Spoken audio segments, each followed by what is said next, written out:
திருச்சபை என்று சொல்லுகிறது ஆண்டவராகிய இயேசு கிறிஸ்துவுக்கு ஒரு மணவாட்டியை ஆயத்தம் பண்ணுகிறதான ஸ்தானம். සභාව කියන්නේ දෙවියන් වහන්සේට මනාලියක් සූදානම් කරන්නා වූ ස්ථානයක්. கடந்து போன கிழமையிலே நம்முடைய சத்யேந்திரா சகோதரன் வந்து நோவாவுடைய காலத்தை குறித்து பிரசங்கித்தார். පසුගිය කාලයේදී සහෝදර සහත්තේන්ද්‍රන් කියනා වූ පාලකවරයා ඇවිල්ලා නෝවාගේ කාලය ගැන දේශනා කළා. அப்ப வேதம் சொல்லுகிறது இந்த நோவாவுடைய காலத்தை போலதான் கடைசி நாட்களிலும் காரியங்கள் நடக்கும் என்பதை குறித்து දෙවියන් වහන්සේගේ වචනය කියනවා නෝවාගේ කාලය වගේම තමයි මේ කාලෙත් අවසානයේදී සිදු වෙන්න යන්නේ. பைபிள் வாசிக்கிற பிள்ளைகள் எல்லாரும் வேதத்தை எடுத்து வைத்துக் கொள்ளுங்க. அது போது பேசும்போது பைபிள் நாம நல்ல தைரியமா ஒரு ஒரு ஒரு திடகாத்திரமாக அறுத்தி உறுத்தி வாசிங்க. அப்ப மக்களுடைய காதுகளுக்கு இருதயத்துக்குள்ளாக போகும்படியாக බයිබලයේ කියනවා සහෝදර සහෝදරයන් හොඳින් බයිබලයේ වචනය ඉතා කට්ටියට තේරුම් ගන්න පුළුවන් විදිහට කියවන්න. එතකොට තමයි කඩ හොඳින් තේරුම් ගන්න පුළුවන් වෙන්නේ. பிள்ளைகள் முன் வந்து அநேகமாக வேதத்தை வாசிக்கிறீர்கள். அவர்களுக்கு ஒரு கரத்தை தட்டி கர்த்தருடைய நாமத்தை மையப்படுத்துவோம். බයිබල වල කියනවා ওই දරුවන්ට අපි හොඳ අත්පොරසනාදයක් අපි ලබා දෙමු. அதை நீங்கள் இன்னும் அதிகமாக வீடுகளிலே அதிகமாக பைபிளை வாசிக்க வேண்டும். තව තවත් ඔබ නිවසේදී වැඩිපුර ඔබගේ දෙවියන් වහන්සේගේ වචනය ඔබ කියවන්න අවශ්‍යයි. அதுபோல வீடுகளிலே நீங்கள் வாசிக்கும் போது முடியுமேனால் வாயை திறந்து நீங்கள் வாசியுங்கள். வாசிக்கும் போது இன்னும் அதிகமாக உங்களுக்கு இந்த விதமாக ஆராதனையிலே வாசிக்கும் போது ஒரு டைனமைட் ஒரு சத்தத்தோடு ஒரு பலத்தோடு கூட வாசிக்கக்கூடியதாக වචනය කියවන අවස්ථාවේදී ඔබ නිවසේදී කියන අවස්ථාවේදී එක ශබ්ද නගලා කියවනකොට ඔබගේ මෙතනට පැමිණ බයිබලයේ කියවනකොට ඊටාම හොඳින් කියවන්න පුළුවන් හැකියාවක් ඔබට ලැබෙවි. ஞாயிற்றுக்கிழமை என்பது உங்களுடைய திறமைகளை ஆண்டவருக்காக வெளிப்படுத்துகிற உங்களுடைய திறமைகளை உங்களுடைய படிப்பு அறிவு இது எல்லாவற்றையும் கொடுப்பவர் ஆண்டவர். அந்த அறிவை ஆண்டவருக்காக பயன்படுத்துகிறதுக்கு ஆண்டவர் கொடுக்கிற ஒரு சந்தர்ப்பங்கள். මේ සබත් දවස මේ ඉද පූජාව කියලා කියන්නේ දෙවියන් වහන්සේ ඔබට දෙවෙන්නා වූ හැකියාවන් ඒ දෙවියන් වහන්සේ ඔබට දෙවෙන්න ටැලන්තු මේ සියල්ල පාවිච්චි කරන්න පුළුවන් වූ දවසක්. ஆண்டவர் எதிர்பார்க்கிறது முழு இருதயத்தோடும் முழு ஆத்மாவோடும் முழு பலத்தோடும் ஆண்டவரிடத்தில் அன்பு கூறுவது. දෙවියන් වහන්සේ බලාපොරොත්තු වෙන්නේ ඔබ ආත්මයෙන්ද ඔබගේ ශක්තියෙන්ද මුළු බුද්ධියෙන්ද දෙවියන් වහන්සේට নমස්කාර කිරීමයි. அப்ப இந்த முதல் ஞாயிற்றுக்கிழமையில ஆண்டவராகிய இயேசு கிறிஸ்துவினுடைய சரீரத்தை ஆண்டவருடைய ரத்தத்தை குறித்து நாங்கள் நினைவு கூறுகிறோம். අද පළවෙනි ඉරිදින දෙවියන් වහන්සේගේ ශරීරය උන්වහන්සේගේ රුධිරය ගැන අපි සීකරන්නව දවසක් තිබෙනවා. அப்ப இது இலகுவாக சிந்தப்பட்டதல்ல. அதனால ஞாபகத்தில் வச்சுக் கொள்ளுங்க. இப்ப இதை எடுத்திருக்கிற அந்த பேஷன் ஆஃப் கிரைஸ்ட் எல்லாம் அதனுடைய பாடுகள் எந்த அளவுக்கு இந்த இரத்தத்தை குறித்து நினைக்கிறீர்கள் என்பதற்கு அந்த படத்தை பார்த்தாலே போதும். அந்த அளவுக்கு ஆண்டவராகிய கடவுள் தன்னுடைய ஆவி ஆத்மா சரீரத்தை கொடுத்து தன்னை பிழிந்துதான் அந்த ரத்தத்தை உங்களுக்கு சிந்தினார். ඔබ මේක ලේසියෙන් හිතන්න පුළුවන් කාරණාවක් නේ. ඔබ දන්නවා Passion of the Christ චිත්‍රපටයක ඊටාම හොඳින් පෙන්වා තිබෙනවා. ජේසුස් වහන්සේ ඊටාම අමාරුවෙන් ඊටාම වේශ දරලා තමයි උන්වහන්සේගේ රුධිරයේ ශරීරයේ අපි වෙන උන්වහන්සේ පූජා කළේ. ஒரு விதத்துல பெண்கள் உங்களுக்கு எல்லாம் தெரியும் இந்த ஜூஸ் செய்வீங்க. ඔබ කාන්තාවන් දන්නවා ඔබ ගෙදරදී ජූස් හදනවා. இப்போனா நிறைய மெஷின் வந்திருக்கு. அதுல போட்டு நீங்க அடிக்கிறது உண்டு. දැන් ගොඩක් මැෂින් ඇවිල්ලා තිනවා. ඒකෙන් තමයි ඔබ හදන්නේ ඒවා. அந்த காலத்துல நாங்க எங்களுடைய அம்மாமாரெல்லாம் இந்த தேசிக்காயெல்லாம் எடுத்து அந்த ஒரஞ்செல்லாம் எடுத்து இப்படி புளியுவாங்க. ඒ කාලේ දෙමව්පියෝ පාලකවරු ඔක්කොමලා මේ දෙහි ගෙඩිය අරගෙන ඉතා අමාරුවෙන් තමයි මේ මිරිකල තමයි ජූස් එක හදන්නේ. எத்தனை பேர் பழையவங்களுக்கு அந்த அனுபவம் இருக்கு? කී දෙනෙක් වැඩිමහල් කටට ඒක අත්දැකීම තියෙනවද? அந்த சாறு வீணா போயிடக்கூடாதுன்னு கடைசியில அந்த கிளாஸ்லயும் அப்படி போட்டு அந்த கடைசி துண்டையும் வலிச்சு சிலர் இருக்கிறாங்க அந்த தண்ணிலையும் போட்டு அதை திருப்பி எடுத்து அமுக்குவாங்க. ஏன்னா அந்த சாறு வீணா போயிடக்கூடாது. ඒකේ දෙහි වල තියෙන සාරය එක අහක නොයන පිණිස සමහර කට්ටිය දෙහි ගෙඩිය අන්තිමට අවිල්ලා පොඩ්ඩක් අයියෙන් අම්බරලා මල්ලනවා. එහෙම නැත්නම් සමහර කට්ටිය වතුරේ දමලත් ඒක අරගෙන පොඩ්ඩක් මිරිකලා ඒ අන්තිම සාරය ගන්නකම් ඒගොල්ලන් ඒක පාවිච්චි කරනවා. இப்போ மிக்சர்ல போட்டு நம்ம அடிக்கிறோம். அதுவும் அந்த மாதிரி ஒரு செயல் தான். அது போட்ட உடனே அது போட்டு அட்டி போட்டு ஒத்த போட்டு கடைசியா சாறு வருகிறது. දැන් මැෂින් එකේ ගොඩක් කට්ටිය කරනවා. මැෂින් එකට දාපුවට පස්සේ හොඳටම ඇම්බරිලා කරලා ඒකේ සාරය අන්තිමට අපිට ගන්න පුළුවන් වෙනවා. சிலட்டி இடியா போரல் மாதிரி ஒன்று வச்சிருக்கிறோம். அதை வச்சு ஃபுல்லா அமுக்கணும்னா அந்த அப்படியே சாறு கீழே வருகிறது. ඉඩියාප් පදන අවස්ථාව දන්නවා. ඉඩියාප් මැෂින් එකට දාලා අයියේ මිරිකන අවස්ථාවේදී ඒක සාරය මිරිකලෙනවා ඒක. அதான் நம்ம இது. ඒ දේ තමයි මේකත්. அதை தான் நீங்க முன்னுக்கு வந்து முழங்கால் போடுறீங்க. லேஸ் இல்லை. இயேசுனுடைய இரத்தம் என்பது இயேசுனுடைய சரீரம் என்பது நீங்களும் நினைக்கிற மாதிரி சும்மா போடுறதில்ல. மிக்சர்ல போட்டு வெளியே வந்தது. அது மாதிரி அந்த பலகையில வைத்து அமுக்கப்பட்டு வெளியே வந்தது. ஒரு பெண் எந்த விதமாக அந்த தேசிக்க தண்ணியில போட்டு அமுக்கி அந்த தண்ணியில அந்த ரசத்தை எடுக்கிறாளோ அதுபோல பிழிந்து கொடுக்கப்படுதான். முழு இருதயத்தோடும் முழு ஆத்மாவோடும் முழு பலத்தோடும் ஆண்டவரை அன்பு கூறுகிறது என்றால் இதுதான் என்பதை இயேசு கிறிஸ்து மனிதனாக இருந்து காண்பித்தார். ජේසුස් වහන්සේගේ ශරීරය කියන එක ලේසි පාසු දෙයක් නෙමෙයි. ඒක මැෂින් එකේ ඔබ මේ වගේ ජූස් එකක් හදනකොට කොහොමද ඒක අම්බරලා මිරිකලා ගන්නේ? ඒ ආකාරයෙන්ම තමයි ජේසුස් වහන්සේගේ ශරීරයත් රුධිරයත් අප වෙනුවෙන් මිරිකිලා ඇමරිලා මේක ලබාගත් දෙයක්. අපි ඒ වෙනුවෙන් ඊටාම ආත්මයෙන් අපි අපේ මුළු බුද්ධියෙන්ම උන්වහන්සේ නමස් කිරීමට අවශ්‍යයි. சொல்லுங்க ஒரு ஹalleluya ஹalleluya හalleluya හalleluya. ஹalleluya சொல்லும்போது அப்படி வரணும், அது பொழிஞ்சு வரணும், வெளியே பொழிஞ்சு வரணும் ஹalleluya. ඔබ හalleluya කියන අවස්ථාවේදී ඒ වගේ මිරිකිලා දෙවන් වහන්සේ තිබෙනවා ප්‍රේමයෙන් ඔබ හalleluya කියන්න අවශ්‍යයි. சும்மா ஹalleluya அது வந்து இந்த தேசிகா சும்மா புளியிற மாதிரி, அப்படி நீங்க புளிய மாட்டீங்களே, அதில் பிரயோஜனம் எடுக்கணும்ல. නිකන් හalleluya නිකන් හalleluya කියලා කියන්නේ නැතුව ඒ දෙවන් වහන්සේගේ ප්‍රේමය තිබෙනවනේ. ඒ ප්‍රේමයෙන් යුතුව කියන්න අවශ්‍යයි. மிக்சர்ல போட்டு அரைச்சி ஆண்டவர் கொடுத்த மாதிரி நீங்க அரைச்சி கொடுக்கணும், அதுதான் ஹalleluya. දෙවියන් වහන්සේ බ්ලෙන්ඩර් එක දාලා අඹරලා අපිට අපේ වෙනුවෙන් ලබා දුන්නා වගේ ඔයගොල්ලන්ගේ හalleluya එක ඒ වගේ ඇඹරිලා ආත්මෙන් යුතුව එන්න අවශ්‍යයි. கொஞ்சம் பாப்பா எத்தனை பேர் அப்படி அரைச்சி கொடுக்குறீங்க அப்படி කී ஹalleluya. දෙනෙක් හalleluya හalleluya. பாச பெஞ்சமின் சத்தம்னா அரைச்சி கொடுத்த மாதிரி இருந்துச்சு. පාස්ටර් බෙන්ජමින් හදේ තමයි පොඩ්ඩක් ඇඹරිලා ආවා වගේ තිබිනේ. பின்னுக்கு பாப்போம் பார்ப்போம் ஹalleluya. කියමු හalleluya. இப்போ ஜெக்சனும் ஹalleluya அப்படி அரைச்சி கொடுக்குறாரு, அதான் ஐயா ஹalleluya. அதுதான் அன்பு, அதுதான் ஆண்டவருக்கு செய்கிறது. அதுக்கு தான் ராப்போசனை எடுக்கிறீங்க. எடுக்கும்போது நினைக்கிற ஆண்டவர் இப்படி தன்னை பிழிந்து அல்லவா என்னுடைய பாவத்துக்காக மரித்தார், தன்னை பிழிந்து தன்னுடைய சரீரத்தை அப்படியே மிக்சரில் போட்டு அரைச்சிலையா கொடுத்தார். அப்போ அதை நான் என்னுடைய நாவுகளில் எடுக்கும்போது, என்னுடைய சரீரத்தில் இருக்கும்போது எந்த அளவுக்கு நான் ஆண்டவரை அன்பு கூற வேண்டும் என்ற அந்த எண்ணம் வரும்போது, அதுதான் முழு இருதயத்தோடும் ஆத்மாவோடும் பலத்தோடும் ஆண்டவரை அன்பு கூறுகிற திருச்சபை. ඒක තමයි ප්‍රේමය කියලා කියන්නේ. යේසුස් වහන්සේ කොතරම් දුරට උන්වහන්සේගේ ශරීරය, උන්වහන්සේගේ රුධිරය අපිට අඹරලා දුන්නාද? ඒ තරම් දුරට අපි උන්වහන්සේටත් අපේ ආත්මයෙන්, අපේ මුඛයෙන් අපි උන්වහන්සේට නමස්කාර කරන්න කළ යුතුයි. பைபிளை வாசிக்கிற பிள்ளைங்க பயப்படாதீங்க, பயப்படாம தைரியமா வாசிங்க. சில நேரங்களில் வேற போதகர்மார் இப்போ டோனியெல்லாம் வந்தாக்க கொஞ்சம் நீங்கள் பிழைச்சிட்டீங்கன்னு சொன்னாக்க, அப்படி இல்லை இப்படி பேசுன்னு அவர் சொல்லுவார். இப்போ நான் உங்களுக்கு அப்படி சொல்ல மாட்டேன். நீங்கள் பழகிறதுனால சரி பரவாயில்ல, அந்த பிள்ளைகள் போகட்டும், போகும்போது பழக்க தோஷத்தில் அவங்க சரியாக வந்துடுறாங்கன்னு விட்டுருவேன். அதனால் நான் பேசும்போது நீங்கள் பயமில்லாமல் வாசிக்கலாம். ඔය බයිබලයේ කියවන්නව දරුවන් ඉතින් බය නැතුව වෙලාවක් අරගෙන කියන්නේ. නමුත් පාස්ටර් ටෝනිය මිටියොත් ඇවිල්ලා පොඩ්ඩක් පරක්කුණම් පොඩ්ඩක් ඔයලන්ට පොඩ්ඩක් අනම්මනම් කියනවා. නමුත් පාලකවරයා එහෙම නෙමෙයි. වෙලාව ගත්තත් ඔබ ඒක හරියාකාරව සිදු කරන්න කියලා ඉල්ලා සිටිනවා. நான் என்னுடைய வயசுக்கும் எனக்கும் நான் பார்க்கிறேன் எல்லாரும் ரைட், எல்லாரும் பலவீனமானவர்கள், அவர்களை உருவாக்குவதற்கு காலங்கள் தேவை. මේ ගොඩක් මිනිස්සු ඇවිල්ලා ගොඩක් බෙලහීනව ඉන්නවා. නමුත් ඔවුන්ව ගොඩනගන්න යම්කිසි කාලයක් අපිට අවශ්‍යයි. வேதத்தை வாசிக்கும் போது ஒரு 10 முறை வாசிக்கும் போது தான் 10வது முறை அவனுடைய வாழ்க்கையிலே அதை திறமாக வாசிக்க பயன்படுகிறது. වචනේ අපි 10 පාරක් කියන අවස්ථාවේදී ඒ 10 වෙනි පාර 9 වෙනි පාරක් වැරදිලා 10 වෙනි පාර කියන අවස්ථාවේදී තමයි ඌට ඒක හොඳින් කියව ගන්න පුළුවන් වෙන්නේ. மொழிபெயர்ப்பு பேச ஆரம்பிக்கும் போது ஒரு 10 முறை 20 முறை 50 முறை பேசும்போது தான் அவனுக்கு அந்த பேச்சு பழக்கங்கள் வருகிறது, செவித்திறன்கள் வருகிறது, அவன் ஒரு திறமைசாலியாக மாறுகிறான். මේ පරිවර්තනය කරන අවස්ථාවේදී 5-6 සැරයක් පරිවර්තනය කරන අවස්ථාවේදී තමයි ඌට ඒක හොඳින් ඇසිලා ඊළඟ පාර හොඳින් ඒ පරිවර්තනය කරන්න ඌට හැකියාව පැමිණෙන්නේ. அப்போல ஆரம்பத்திலே பேசும்போது எங்களுக்கெல்லாம் பேசுறதுக்கே வராது. මුලින්ම කතා කරනකොට කතා කරන්න ගොඩක් වෙලාවට එන්නේ නැහැ ඒගොල්ලන්ට. ஆரம்பத்தில் நாங்கள் போகும்போது இந்த கால் ரெண்டும் இந்த தேங்காய் மரத்தில் ஏறின மாதிரி நடுங்கும், ரெண்டும் டக்க டக்க டக்கன்னு நடுங்கும், கையெல்லாம் நடுங்கும். මුලින්ම පරිවර්තනය කරන්න ගිය අවස්ථාවේදී කොහෙද සේවය කරන්න ගිය අවස්ථාවේදී පොල් ගහකට නගිනවා කකුල් දෙක ඔක්කොම වෙවුලනවා. இப்போ அதெல்லாம் கிடையாது. எந்த ஜனாதிபதியா இருந்தாலும் எவனா இருந்தாலும் சரி, அது தூசி மாதிரி எங்களுக்கு சும்மா போய் பேசுவோம். දැන් කවුරුණත් කමන්නේ ජනාධිපති කවුරුවවත් කමන්නේ බය නැතුව ගිහිල්ලා උන්ට කතා කරන්න පුළුවන්. அந்த காலத்தில் அந்த கோட்டா மன் சொன்னா எல்லாருமே பயம், ஏன்னா ஒரு ஆர்மி கமாண்டர் அப்படி. ඒ කාලේ ගෝඨාභය කියලා කිව්වනම් යාමි කමාන්ඩර් කෙනෙක් ඉඳ හැමෝටම යාට බයයි. அவரோட பேசுறதுக்கு எனக்கு ஒரு சந்தர்ப்பம் கிடைச்சு, கிட்டத்தட்ட ஒரு 40-45 நிமிஷங்கள் பேசினது, இப்படி இப்படி உட்கார்ந்து பேசுறோம். පාලකතුමාට අවස්ථාවක් ලැබුණා එතුමා සමග මූණට මූණ ඉඳන් කතා කරන්න.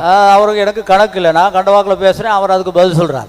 කිසිම ගානක් නැතුව පාලකතුමා ගොඩක් ප්‍රශ්න ඇහුවා. ඒවට ඔක්කොම එතුමා උත්තර දී තිබෙනවා. அதே நான் பிரசங்கியா மாறாம போய் உருந்திருந்தேன்னு சொன்னாக்க எல்லாத்துக்கும் பின்னு பம்மி போய் உட்கார்ந்து இருப்பேன். ඒ වගේම පාලකතුමා නමස්කාර මේකට ගිහලා තිබුණා නම් ඊටාම බය වෙලා පිටිපස්සේ ඉඳගෙන ඉඳලා තියෙනවා. அப்படி நான் சித்திரமும் கைப்பழக்கம் செந்தமிழ் நாப்பழக்கம் என்று சொன்ன வண்ணமாக பிள்ளைகள் நீங்கள் பயப்படாம வாசிக்க துவங்க. வாசிக்க துவங்கும் போது இன்னும் ஒரு 10 முறை வாசிக்கும் போது தெளிவாக இருந்திருக்கு. ஆனால் அதை அந்த ஆண்டவர் பிழிஞ்சு கொடுத்தார் மாதிரி, அது மாதிரி ஒரு நாம ஒரு இருதயத்தோடு ஆத்மாவோடு மிகவும் கவனமாக இதை நான் அறுத்து உறுத்து நான் பேச வேண்டும், வாசிக்க வேண்டும்ங்கிற அந்த எண்ணம் வரும்போது இந்த ராப்போசனத்துக்கு ஒரு கௌரவம், அந்த ராப்போசனத்தை நீங்கள் மதிக்கிறீர்கள். ඒ වගේම දරුවන් කියන අවස්ථාවේදී බය නැතුව කියවන්න. ඒ වගේම ඔබ කියවලා දෙවන් වහන්සේට ඔබ බ්ලෙන්ඩර් එකකින් ඒ වගේම ඔබගේ සාරය දෙවන් වහන්සේට දෙන අවස්ථාවේදී මේ දෙවන් වහන්සේගේ රාත්‍රී භෝජනයේ එක ගෞරවයක් තිබෙනවා. பாட்டு பாடுற பிள்ளைகள் மைக்குக்கு எல்லாருக்கும் ஒரு சவுண்டு தான் வைக்கிறார் யாரு, அஷான். මේ ගීතික ගණ්ඩායම කරන ආ වූ දරුවන් අශාන් නැවිලා හැමෝටම එක සමානව මට්ටමේ තමයි යහු ஆனா சிலருடைய பாட்டு வெளியே வரும், சிலருடைய பாட்டு வெளியே வராது. සමහර කට්ටියගේ හඬ එළියට එනවා, සමහර කට්ටියගේ හඬ එළියට එන්නේ නැහැ. ஏன்னா சிலர் இருந்து சிங்களத்துல சொல்லுவாங்க பொக்கென் காயனா கருவான், அது மாதிரி அடித்தரத்திலிருந்து அவர்கள் பாடும்போது அந்த சத்தம் உடைத்து கொண்டு வரும். සමහර කට්ටිය අර කියන්නේ සිංහල වචනෙන් කියන බොක්කෙන් ගායනා කරනවා කියලා. ඒ ගායනා කරන අවස්ථාවේදී ඔවුන්ගේ හඬ හොඳින් අපිට ඇහෙනවා. நமக்கு இருந்தாங்க சகோதரி நிமா, அவங்கள கண்ட்ரோல் பண்றதுக்கே அவங்களுக்கு இயலாது. எப்படி தான் இது கண்ட்ரோல் பண்ணாலும் கூட அவரோட சத்தம் வெளியே வரும். සහෝදරි නිමා ඇවිල්ලා අර බොක්කෙන් ගායනා කරන ඉඳ කොච්චර කන්ට්‍රෝල් කරත් ඒ කන්ට්‍රෝල් කරන්න අමාරුයි පිටිපස්සේ ඉන්න කට්ටියට.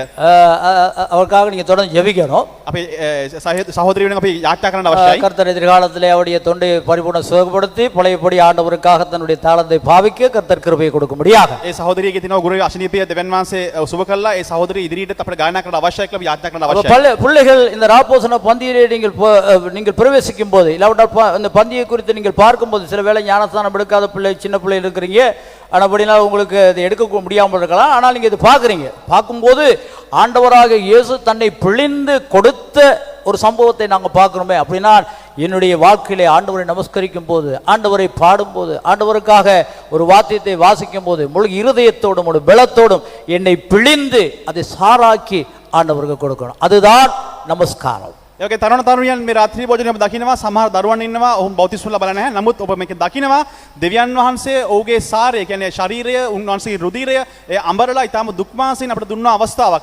ඒකට ගෞරව කිරීමට ඊටම අවශ්‍යයි. ஹல்லேலூயா. ஹல்லேலூயா. எத்தனை பேருக்கு நான் சொல்றது புரியுது? කී දිනට මේ පාලකතුමා කියන එක තේරෙනවද? நமஸ்காரம் என்பது உங்களை பிழிந்து சாராக்கி அதை அங்கே ஆண்டவருக்கு கொடுப்பது.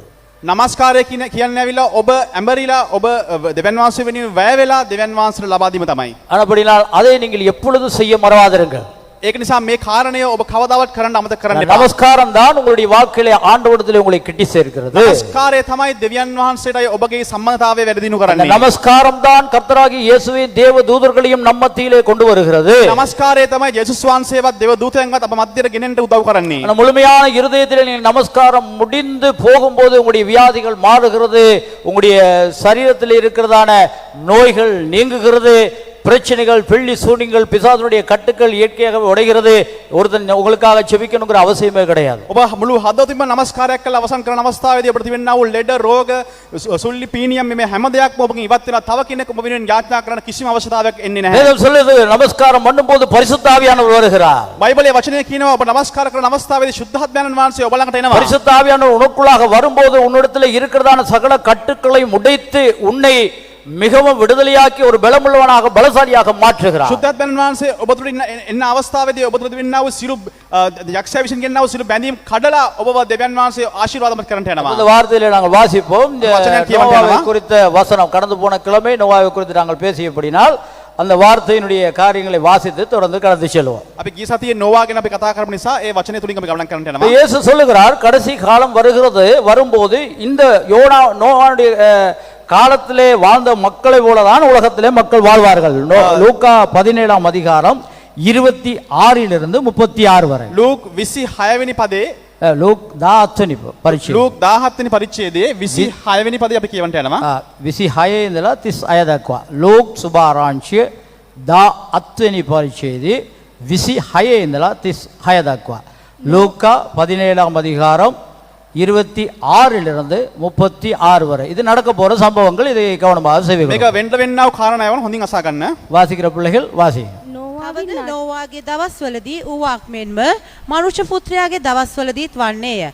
නෝවා නැවට ඇතුළු දවස දක්වා මනුෂ්‍යෝ කමින් බොමින් සරණ පාවා ගනිමින් සරණ පාවා දෙමින් සිටියෝය. ජලගැන්ම පැමිණ ඔවුන් සියල්ලන්ම විනාශ කළේය. ලෝත්ගේ දවස්වලදීත් එසේම වූයේය. ඔහු කමින් බොමින් මිලේට ගනිමින් විකුණමින් වවමින් ගොඩනගමින් සිටියෝය. නමුත් ලෝත් සෝදෝම් සිට පිටත්ව ගිය දවසේ අහසෙත් ගිනි සහ ගෙන්දගම් වැස සියල්ලන් විනාශ කළේය. මනුෂ්‍ය පුත්‍රයා ප්‍රකාශන දවසේදී ඒ ආකාරම වන්නේය. ඒ දවසේ ගේ උඩ සිටින්නා ගේ තිබෙන තමාගේ බඩු ගෙනයන්ට නොබසීවා. එසේම කෙතේ සිටින්නා ආපසු නොඒවා. ලෝත්ගේ භාර්යාව සිහි කරපල්ලා. තමාගේ ජීවිතය ලබා ගන්නට සොයන්නා ඒක නැති කරගන්නේය. තමාගේ ජීවිතය නැති කරගන්නා ඒක ආරක්ෂා කරගන්නේය. නුඹලාට කියමි ඒ රාත්‍රියේ මිනිසයෝ දෙදෙනෙක් එක යහනක් වන්නේය. එක්කෙනෙක් ගනු ලබන්නේය අනික් එක්කෙනා අත්හරිනු ලබන්නේය. ස්ත්‍රියෝ දෙදෙනෙක් එකට අඹරමින් සිටින්නෝය. එක තැනැත්තියක් ගනු ලබන්නීය අනික් තැනැත්තිය අත්හරිනු ලබන්නීයයි කීසේක.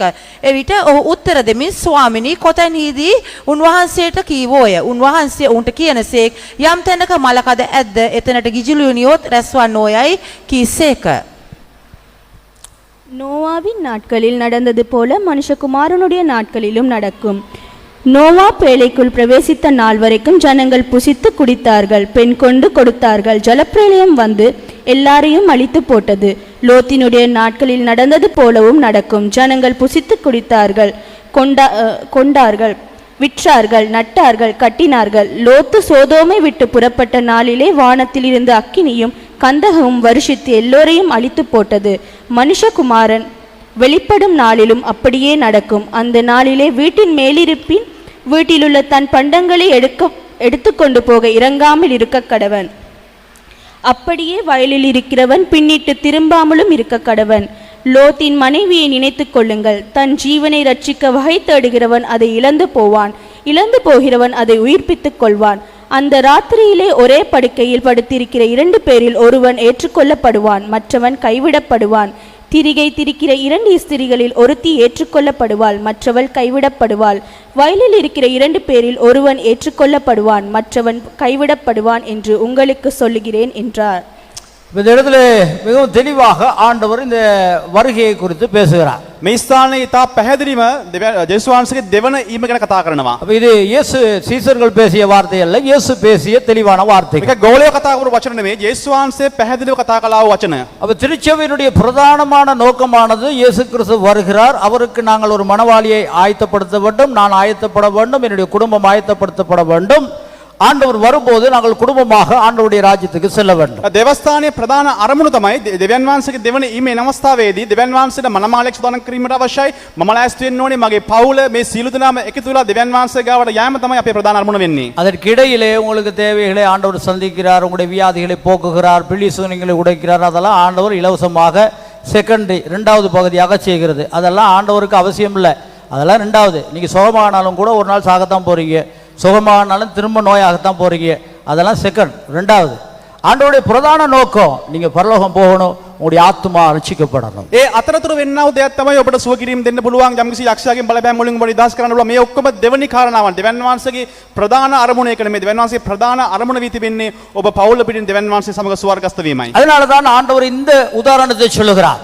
ඒක තමයි දෙවියන් වහන්සේ මේ කාරණාව තුන් වහන්සේ උදාහරණයක් දෙන්නේ. நோவாவுடைய காலத்துல ஆண்டவராக அவர் சொன்னானே அழிய போகிறது, உலகம் அழிய போகிறது என்ற ஜனங்களுக்கு அது அது பெரிய ஒரு கேலி கூத்தாக இருந்தது தவிர அதில் ஒரு பெரிய பாரம் ஏற்படவில்லை, அதை குறித்து ஒரு தரிசனம் ஏற்படவில்லை. නෝවාගේ කාලේ ලෝකේ විනාශ වෙනවා කියන එක ඇවිල්ලා උන්ට යම්කිසි පණිවිඩයක් වුණා විතරක් උන්ට ඒ ගැන යම්කිසි ලොකු බරක් දැනුනේ නැහැ. இப்போ இன்றைக்கும் கூட உலகத்திலே பார்ப்பதால் இயேசு கிறிஸ்துவின் வருகையை குறித்து ஜனங்களுக்கு அவ்வளவு ஒரு பாரம் இல்லை. දැන් අද වර්තමාන කාලේ දෙවියන් වහන්සේගේ දෙවන ඊම ගැන ගොඩක් මිනිස්සුන් ලොකු බරක් නැහැ. சபையிலே இருக்கிறதான ஊழியர்களுக்கு அதை குறித்த சரியான ஒரு தரிசனம் இல்லை. සභාවේ සේවය කරන වූ සේවකයන්ට මේ ගැන හොඳ දර්ශනයක් නැහැ. சபையில் உள்ள மக்களுக்கு அதை குறித்து விசேஷமான ஒரு தரிசனம் இல்லை. සභාවේ ඇදිලිවන්තයන්ටත් ඒ කාරණාව සම්බන්ධයෙන් යහපත් දර්ශනයක් නැහැ. அந்த நோவாவுடைய காலத்துல மாதிரிதான் பெண் கொடுத்தும் பெண் எடுத்தும் தங்களுடைய பாவங்களை செய்து கொண்டும் தங்களுடைய வியாபாரங்களை செய்து கொண்டும் தன்னுடைய தொழிலை செய்து கொண்டும் அந்த நோவாவுடைய காலத்தில் வாழ்ந்தது போலதான் இன்றும் மக்கள் வாழுகிறார்கள். அது அதிகரித்து இருக்கிறது என்று சொல்லலாம். වර්තමාන කාලයේදී නෝවාගේ කාලය වගේම මිනිස්සු ඇවිල්ලා සරණ පාවා ගනිමින් ඔවුන්ගේ ව්‍යාපාර කරමින් ඒවා මේ දේවල් අධික ලෙස කරන්නා වූ කාලයක් තිබෙනවා. யாரை பார்த்தாலும் அந்த கடவுளுடைய வருகை குறித்து ஒரு பாரம் இல்லை. කිසි මිනිසෙක් බැලුවත් දෙවියන් වහන්සේගේ පැමිණීම ගැන ලොකු බරක් නැහැ. சபையிலே எங்களை போன்ற இந்த வார்த்தையை குறித்து தியானம் பண்ணுகிற ஆண்டவருடைய வார்த்தையை குறித்து தெளிவாக பேசுகிற ஊழியர்கள் இதை குறித்து பிரசங்கிக்கிறார்கள். யூடியூபா இருந்தாலும் சரி, ஃபேஸ்புக்கா இருந்தாலும் சரி, இதை குறித்து பேசுகிறார்கள். ஆனால் ஜனங்களுக்கு அந்த பாரம் வருகிறதில்லை.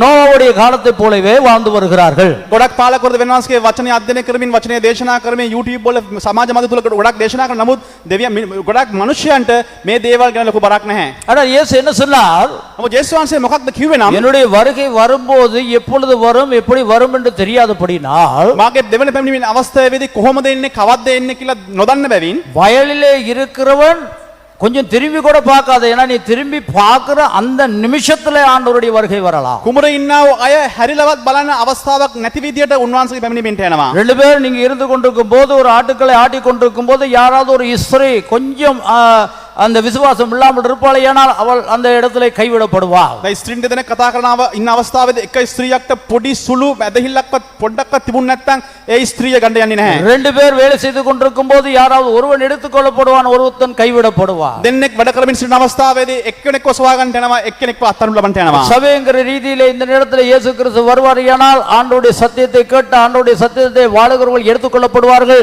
சத்தியத்தை கேட்டும் அதன்படி நடக்காதவர்கள் எடுத்துக்கொள்ளப்பட මේ மாட்டார்கள். ස්ථාන යේසුස් වහන්සේගේ දෙවන පෙනීමේ සිදුවෙන්න යනවා නම් දෙවන් වහන්සේ සත්‍යතාවය අහන්නා වූ අයව උන්වහන්සේ ගන්නට යනවා, අහන්න නැති කට්ටිය උන්වහන්සේ අත්හරින්න යනවා. அப்ப இன்றைய தினத்தில் நாம செய்திக்கு கடந்து செல்வோம். අප අද දවසේ අපි වචනයට ගමන් කරන්නට යනවා. முதலாவது பேதுரு එක පේත්‍රස් 2ஆம் அதிகாரம் 9 இருந்து 10 வரை நாங்கள் வாசிப்போம். දෙවන පරිච්ඡේදයේ 9 සිට 10 දක්වා අපි කියවන්නට යනවා. வேதம் சொல்லுகிறது என்று சொன்னால் சபை என்று சொல்லும்போது உங்கள் எல்லாரையும் ரத்தம் சிந்தி ஆண்டவர் அழைத்துக் கொண்டது இந்த புண்ணியங்களை இந்த சத்தியத்தை உலகத்துக்கு அறிவிக்கும்படியாக. දෙවියන් වහන්සේ උන්වහන්සේ රුධිරයේදී අපිව කැඳවා ගත්තේ මේ සත්‍යතාවය ලෝකයට දේශනා කරන්න පිණිසයි. அதாவது இந்த சபை என்று சொல்லும்போது இந்த புண்ணியங்களை ஆண்டவர் வரப்போகிறார், நீங்கள் ஆயத்தப்படுங்கள் என்று நான் சொல்லுகிற சத்தியத்தை சொல்லும்படியாக அழைக்கப்பட்ட பரிசுத்தவான்கள் தான் நீங்களும் நான். දෙවියන් වහන්සේ උන්වහන්සේ නැවත පැමිණෙන්න යනවා, උන්වහන්සේ අපිව රැගෙන යන්න යනවා කියනවා. ඒ සත්‍යතාවයේ දේශනා කරන්නට තෝරාගත්තා වූ වාසනාවන්තයින් තමයි අපි. சபை என்று சொல்லும்போது உலகத்துக்கு வெளிச்சம், සභාව කියන්නේ ලෝකයට ආලෝකය. ஒரு லைட் ஹவுஸ்.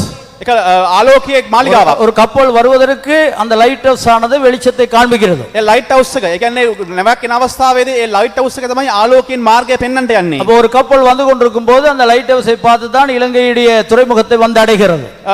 නැවක් වෙන අවස්ථාවේදී ලංකාවේ ලයිට් හවුස් එක දැකලා තමයි අපි ගොඩබිමට ආවයි කියලා උන් දැනුවත් වෙන්නේ. அதுபோல ஆண்டவருடைய இந்த வருகையினுடைய அடையாளத்துக்கு மக்களை ஆயத்தப்படுத்துகிறதான ஒரு வெளிச்ச வீடு தான் நீங்களும் நானும். சபை என்று சொல்லும்போது நீங்கள் ஒவ்வொருவரும் தனிப்பட்ட ஒவ்வொருவரும் தான் சபை. දෙවන් වහන්සේගේ දෙවන පැමිණීමේ අවස්ථාවේදී මේ ලයිට් හවුස් එක ආලෝකමත් ඒ ආලෝකය තමයි ඔබයි මමයි. இதை நீங்கள் புரிந்து கொள்ளாவிட்டால் இந்த ராப்போசனம் உங்களுக்கு வீணானது. මේක ඔබ තේරුම් ගත්තේ නැත්නම් මේ රාත්‍රී භෝජනය ඔබට ප්‍රයෝජනවත් වෙන්න යන්නේ නැහැ. ஆண்டவராகிய இயேசு கிறிஸ்து மரித்ததனுடைய ஒரே நோக்கம் நீங்கள் ஆசாரியர்களும் லேவியர்களுமாக ஆண்டவருடைய நாமத்தை உயர்த்த வேண்டும், இந்த புண்ணியங்களை உலகத்துக்கு அறிவிக்க வேண்டும் என்பதற்காக. දෙවියන් වහන්සේගේ එකම ආශාව තමයි ඔබයි මමයි දේව පූජකවරු හැටියට මේ කාරණය මනුෂ්‍යයන්ට දැනුවත් කිරීම. இலங்கை தேசம் அழிந்து கொண்டு போகிறது. ලංකාවේ දේශය විනාශ වෙමින් පවතිනවා. 2 கோடி மக்களுக்கு மேலான மக்கள் அழிந்து போய் කෝටි கொண்டிருக்கிறார்கள். 20 ලක්ෂයක් ජනතාව විනාශ වෙමින් පවතිනවා. உங்கள் பக்கத்தில் இருக்கிற மக்கள் அழிந்து போய் கொண்டிருக்கிறார்கள். ළඟින් ඉන්න මනුෂ්‍යයන් විනාශ වෙමින් පවතිනවා. குடும்பத்தில் இருக்கிற உறவினர்கள் அழிந்து போய் கொண்டிருக்கிறார்கள். පවුලේ සිටිනා වූ හිතවතුන් විනාශ වෙමින් පවතිනවා. ஆண்டவராகிய இயேசு வந்து எக்காலம் துணிக்கும் போது ஒரு நிமிஷம் இப்படி வரும்போது அந்த ஆண்டவருடைய வருகை எடுத்துக்கொள்ளப்பட்டு எல்லாரும் போகும்போது உங்களுடைய நண்பர்கள் உறவினர்கள் உங்களுடைய சொந்தக்காரர்கள் கைவிடப்படக்கூடிய நாட்கள். දෙවියන් වහන්සේගේ දෙවන පැමිණීමේ අවස්ථාවේදී ඊටම ඉක්මනින් සිදුවන අවස්ථාවේදී ඔබගේ නෑදෑයන් ඔබේ මිතුරන් විනාශ වෙමින් පවතින අවස්ථාවක්. ஹல்லேலூயா. හalleluya. இதை குறித்து பிரசங்கம் பண்றது தான் என்னை அழைத்திருக்கிறார். මේ සම්බන්ධයෙන් දේශනා කරන්නට තමයි පාලකතුමාට කැදීම ලබා තිබෙන්නේ. இதற்காக தான் ஆண்டவராகிய இயேசு பரலோக ராஜ்யத்திலிருந்து கீழே இறங்கி வந்து இந்த ராப்போசனத்தை உங்களுக்கு எனக்கும் ஆயத்தப்படுத்தி ஒவ்வொரு நாளும் ஞாபகப்படுத்தும்படியாக சொன்னார். මේ කාරණාව උදෙසා තමයි යේසුස් වහන්සේ ස්වර්ගයෙන් පොළොවට පැමිණ උන්වහන්සේ මේ රාත්‍රී භෝජනයේදී ඔබටයි මටයි මේක තේරුම් කර දී இந்த තිබෙන්නේ. கடைசி காலத்தில் வாழுகிற அருமையான சகோதரனே சகோதரி, අවසාන කාලේ ජීවත් වෙනා වූ සහෝදරයා வேதம் සහෝදරිය. சொல்லுகிற வண்ணமாக இந்த உலகத்திலே அன்பு தணிந்து போயிருக்கிறது. වචනය කියන්නාසේ මේ ලෝකයේ ප්‍රේමය හීන වෙමින් පවතිනවා. விசுவாசத்தை காண்பன என்று சொல்லுகிறது போல இன்று பிரசங்கிக்கிறவர்களுக்கு மத்தியிலேயே விசுவாசம் இருக்கிறதா என்பது ஒரு கேள்விக்குறி. ඇදහිල්ල තිබේදයි කියනවා ඔය වචනය මත අද දේශනා කරන කට්ටිය අතර ඇදහිල්ල තිබෙනවද නැද්ද කියන ප්‍රශ්නයක් කියලා இன்றைக்கு තියෙනවා. இருக்கிற வாலிப சமுதாயத்துக்கு இந்த நம்பிக்கை இருக்கிறதா என்பது அடுத்த கேள்விக்குறி. අදින්නා සමාජය තුල මේ ප්‍රශ්නේ තියෙනවද නැද්ද කියන ප්‍රශ්නයක් කියලා තිබෙනවා. வார்த்தை சொல்லுகிறது ஆண்டவராகிய இயேசுனுடைய வார்த்தைகள் வானமும் பூமியும் ஒளிந்து போனாலும் ஒன்றும் அழியாத வார்த்தைகள். උන්වහන්සේ කියනවා අහසත් පොළොවත් පහව ගියත් උන්වහන්සේගේ වචනය පහව යන්නේ නැහැ කියා. அப்படினால் புரிந்து கொண்டவர்கள், තේරුම් ගත්තා වූ අය, ரட்சிக்கப்பட்டவர்கள், ගැලවීම ලබා ගත්තා වූ අය, பந்தியிலே பிரவேசிக்கிறவர்கள் මේ උන්වහන්සේගේ රාත්‍රී භෝජනයට සම්බන්ධ වෙන්න ආව අය. ஞாபகத்தில் வையுங்கள், ஆண்டவர் உங்கள் ஒவ்வொரு இடத்திலும் இந்த புண்ணியங்களை அறிவிக்கும்படியாக துன்மார்க்கன் ஒருவனை பார்க்கும் போது அவன் துன்மார்க்கத்திலே இருப்பானேயானால் அவனை எச்சரிக்கும்படியாக, பாவத்திலே ஒருவன் இருப்பானேயானால் பாவத்திலே இருக்கிறவனுக்கு நீ நரகம்தான் போவாய் என்கிறதான எச்சரிப்பதற்காக அழைக்கப்பட்ட ஆசாரிகள் லேவியர்கள் என்பதை மறந்து விடாதீர்கள். මේ සුභාරංචිය කියන මිනිස නපුරුකම් අයුතුකම් කරන්නා වූ කට්ටියට ඔබ කරන්නේ වැරදි ක්‍රියාවක් කියලා ඔබ කියන්නා වූ කට්ටියට ඔබ ඇවිල්ලා පූජකවරයෙක් ලෙවිවරයෙක්ව සිටිනවා. சீக்கிரமாக வாசிங்க. අපි ඉක්මනින් කියවන්ට යනවා. நீங்களும் உங்களை නුමුත් අන්ධකාරයෙන් තමන්ගේ විස්මපත් ආලෝකයට නුඹලා කැඳවාගත් තැනන් වහන්සේ උත්කෘෂ්ඨතාවයන් දක්වන පිණිස නුඹලා වනාහි තෝරාගත් වංශයක්ද රාජකීය පූජකයෝද ශුද්ධ වූ ජාතියක්ද දෙවියන් වහන්සේ සන්තක සෙනගක්ද වන්නෝය. වරක් නුඹලා සෙනගක්ව සිටියේ නැත. නුමුත් දැන් දෙවියන් වහන්සේගේ සෙනගව සිටින්නෝය. දයාව නොලැබ සිටියේ නුමුත් දැන් දයාව ලැබ සිටින්නෝය. ආමේන්. நீங்களோ உங்களை அந்தகாரத்தினின்று தம்முடைய ஆச்சரியமான ஒளியினிடத்திற்கு வரவழைத்தவருடைய புண்ணியங்களை அறிவிக்கும்படி தெரிந்து கொள்ளப்பட்ட சந்ததியாயும் ராஜரீகமான ஆசாரிய கூட்டமாயும் பரிசுத்த ஜாதியாயும் அவருக்கு சொந்தமான ஜனமாயும் இருக்கிறீர்கள். முன்னே நீங்கள் தேவனுடைய ஜனங்களாய் இருக்கவில்லை, இப்பொழுதோ அவருடைய ஜனங்களாய் இருக்கிறீர்கள். முன்னே நீங்கள் இரக்கம் பெறாதவர்களாய் இருந்தீர்கள், இப்பொழுதோ இரக்கம் பெற்றவர்களாய் இருக்கிறீர்கள். அப்ப இந்த வேத வார்த்தை உங்களுக்கு புரிந்திருக்கும் என்று நான் நினைக்கிறேன். මේ වචනේ අපිට හොඳින් තේරුම් ගන්න ඇති කියලා මම විශ්වාස කරනවා. சீக்கிரமாக கடந்து செல்லும்படி வேத வார்த்தையின் பிரகாரமாக இஸ்ரவேல் தேசத்தை ஆண்டவர் தெரிந்து கொண்டு ஒரு யூதனாக பிறந்து ஒரு மரியாதை தெரிந்து கொண்டு இந்த உலகத்துக்கு பிறந்தது அவருடைய புண்ணியங்களையும் இல்லாவிட்டால் அவர் யார் என்பதையும் அவருடைய உலகத்தினுடைய வருகை என்ன என்பதையும் பாவ மன்னிப்புக்கு காரியம் எப்படி பெற்றுக்கொள்ள முடியும் என்பதை காண்பிப்பதற்காக ஆண்டவர் தெரிந்து கொண்டார்.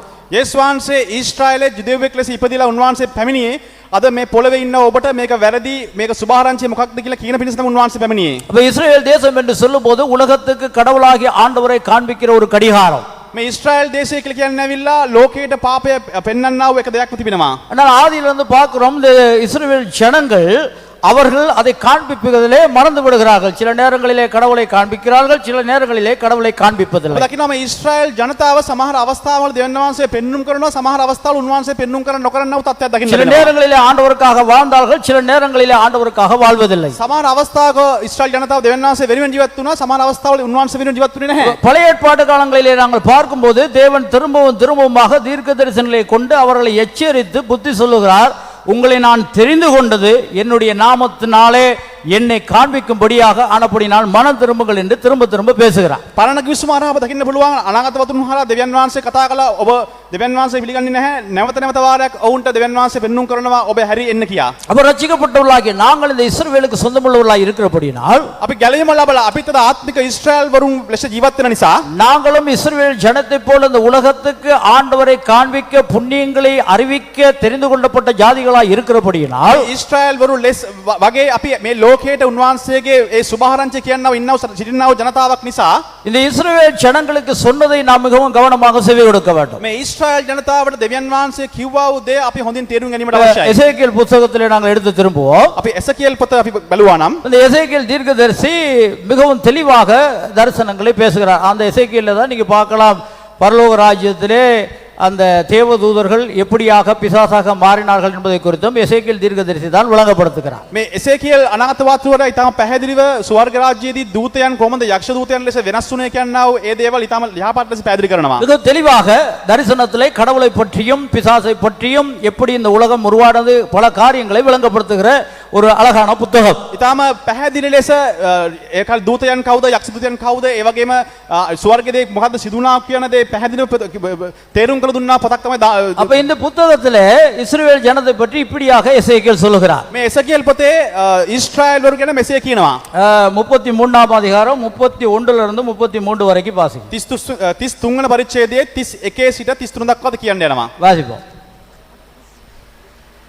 එසේ ඔහු සෙනගක් එන්නාක් මෙන් නුඹ ළඟට ඇවිත් මාගේ සෙනග මෙන් නුඹ ඉදිරියේ හිඳගෙන නුඹේ වචන අසති. නුමුත් ඔහු ඒවා නොපවත්වති.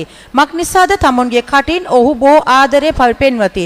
නුමුත් ඔවුන්ගේ සිත ඔවුන්ගේ ලාභය පස්සේ යන්නේය. නුඹ වනාහි මීරි හඬක් ඇත්තා වූ හොඳට ගායනා කරන කෙනෙකුගේ ප්‍රේමයේ ගීයක් මෙන් ඔවුන්ට සිටී. මක් නිසාද ඔහු නුඹේ වචනය අසති. නුමුත් ඒවා නොපවත්වා සිටිති. මේ කාරණය සිදු යන්නේමය.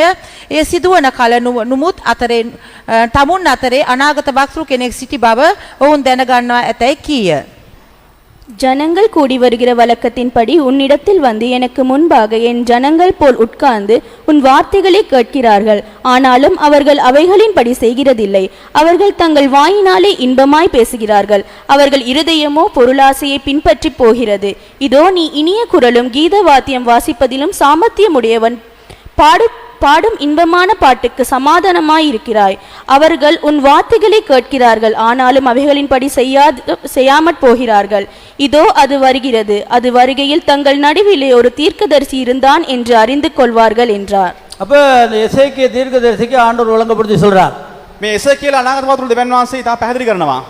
ஒன்றே நீ நல்லா பாடுகிறவனா இருக்கிறபடினால், ඔබ හොඳට ගායනා කරන කෙනෙක් වෙන්න நீ அழகா தீர்க்க தரிசனம் சொல்லுகிறவனா ඔබ இருக்கிறபடினால், යහපත් දස අනාගත වාක්‍ය කියන කෙනෙක් නිසා நீ தெளிவாக கடவுளிடத்திலிருந்து காரியங்களை பெற்று சொல்லுகிறபடினால் ஜனங்கள் வராங்க. ඉතා පැහැදිලිව දෙවියන් වහන්සේ කාරණාවන් කතා කරන නිසා ජනතාව එනවා. ஜனங்கள் வந்து உட்கார்ந்ததுக்கு என்ன அதை சரியா அவங்க கேட்கறதும் இல்ல, මේ ජනතාව ඇවිල්ලා ඉඳගත්තර මේක හරියට ඇහුම්කන් දෙන්න යන්නේ அவருடைய නැහැ. காதுகளுக்குள்ளாக அதை எடுக்கிறதும் இல்ல, ඔහුගේ කන් ඇතුළට මේ දේ ලබා ගන්න යන්නේ நம்முடைய නැහැ. இருதயத்துக்குள்ளாக அதை போடுகிறதும் இல்ல, ඔහුගේ හදවත තුළට මේ කාරණේ දබා ගන්න යන්නේ නැහැ. அவர்கள் அதை நடைமுறைப்படுத்துறதும் இல்ல. මේක ක්‍රියාත්මක කරන්න යන්නේ නැහැ. அவங்களுடைய இருதயம் எப்பொழுதும் பொருளாசை குறித்து தான் இருக்கிறது. ඔවුන්ගේ හදවත සෑම අවස්ථාවකම වස්තු තණ්හාවෙන් පිරුණා ஐயோ, වගේ நான் எப்படி වෙනවා. வேலைக்கு போறது, අපි කවද්ද වැඩට යන්නේ? இல்ல எப்படி நான் சம்பாதிக்கிறது, මම කොහොමද හම්බ කරන්නේ? எப்படி நான் பேங்க்ல சேர்க்கிறது, මම කොහොමද බැංකුවේ එකතු කරන්නේ? என்னுடைய பிள்ளைக்கு நான் எப்படி சேர்த்து வைக்கிறது, මම ළමයින්ට කොහොමද ඒක සල්ලි එකතු කරලා තියන්නේ என்னுடைய යන්නේ? பிள்ளையை நான் எப்படி டியூஷனுக்கு அனுப்புறது, මගේ දරුවන්ව කොහොමද මම ක්ලාස් යවන්න යන්නේ? நான் எப்படி முன்னேறது, මම කොහොමද දියුණු වෙන්නේ? எப்படி நான் கார் வாங்குறது, මම කොහොමද වාහනයක් ගන්නෙ? எப்படி நான் பஸ் මම வாங்குறது, කොහොමද බස් එකක් ලබා ගන්නෙ? இதை குறித்த ஒரு யோசனையில இருக்கிறார்களே தவிர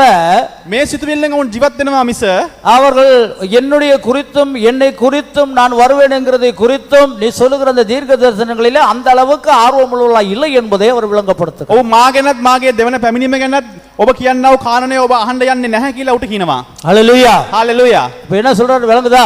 මොකද්ද කියන්නේ කියලා අපිට තේරෙනවද? நிறைய பேர் நீங்க வாரீங்க ஞாயிற்றுக்கிழமை ගොඩක් කට්ටිය මේ ස්ථානෙට ඉරිදා දවසේ එනවා.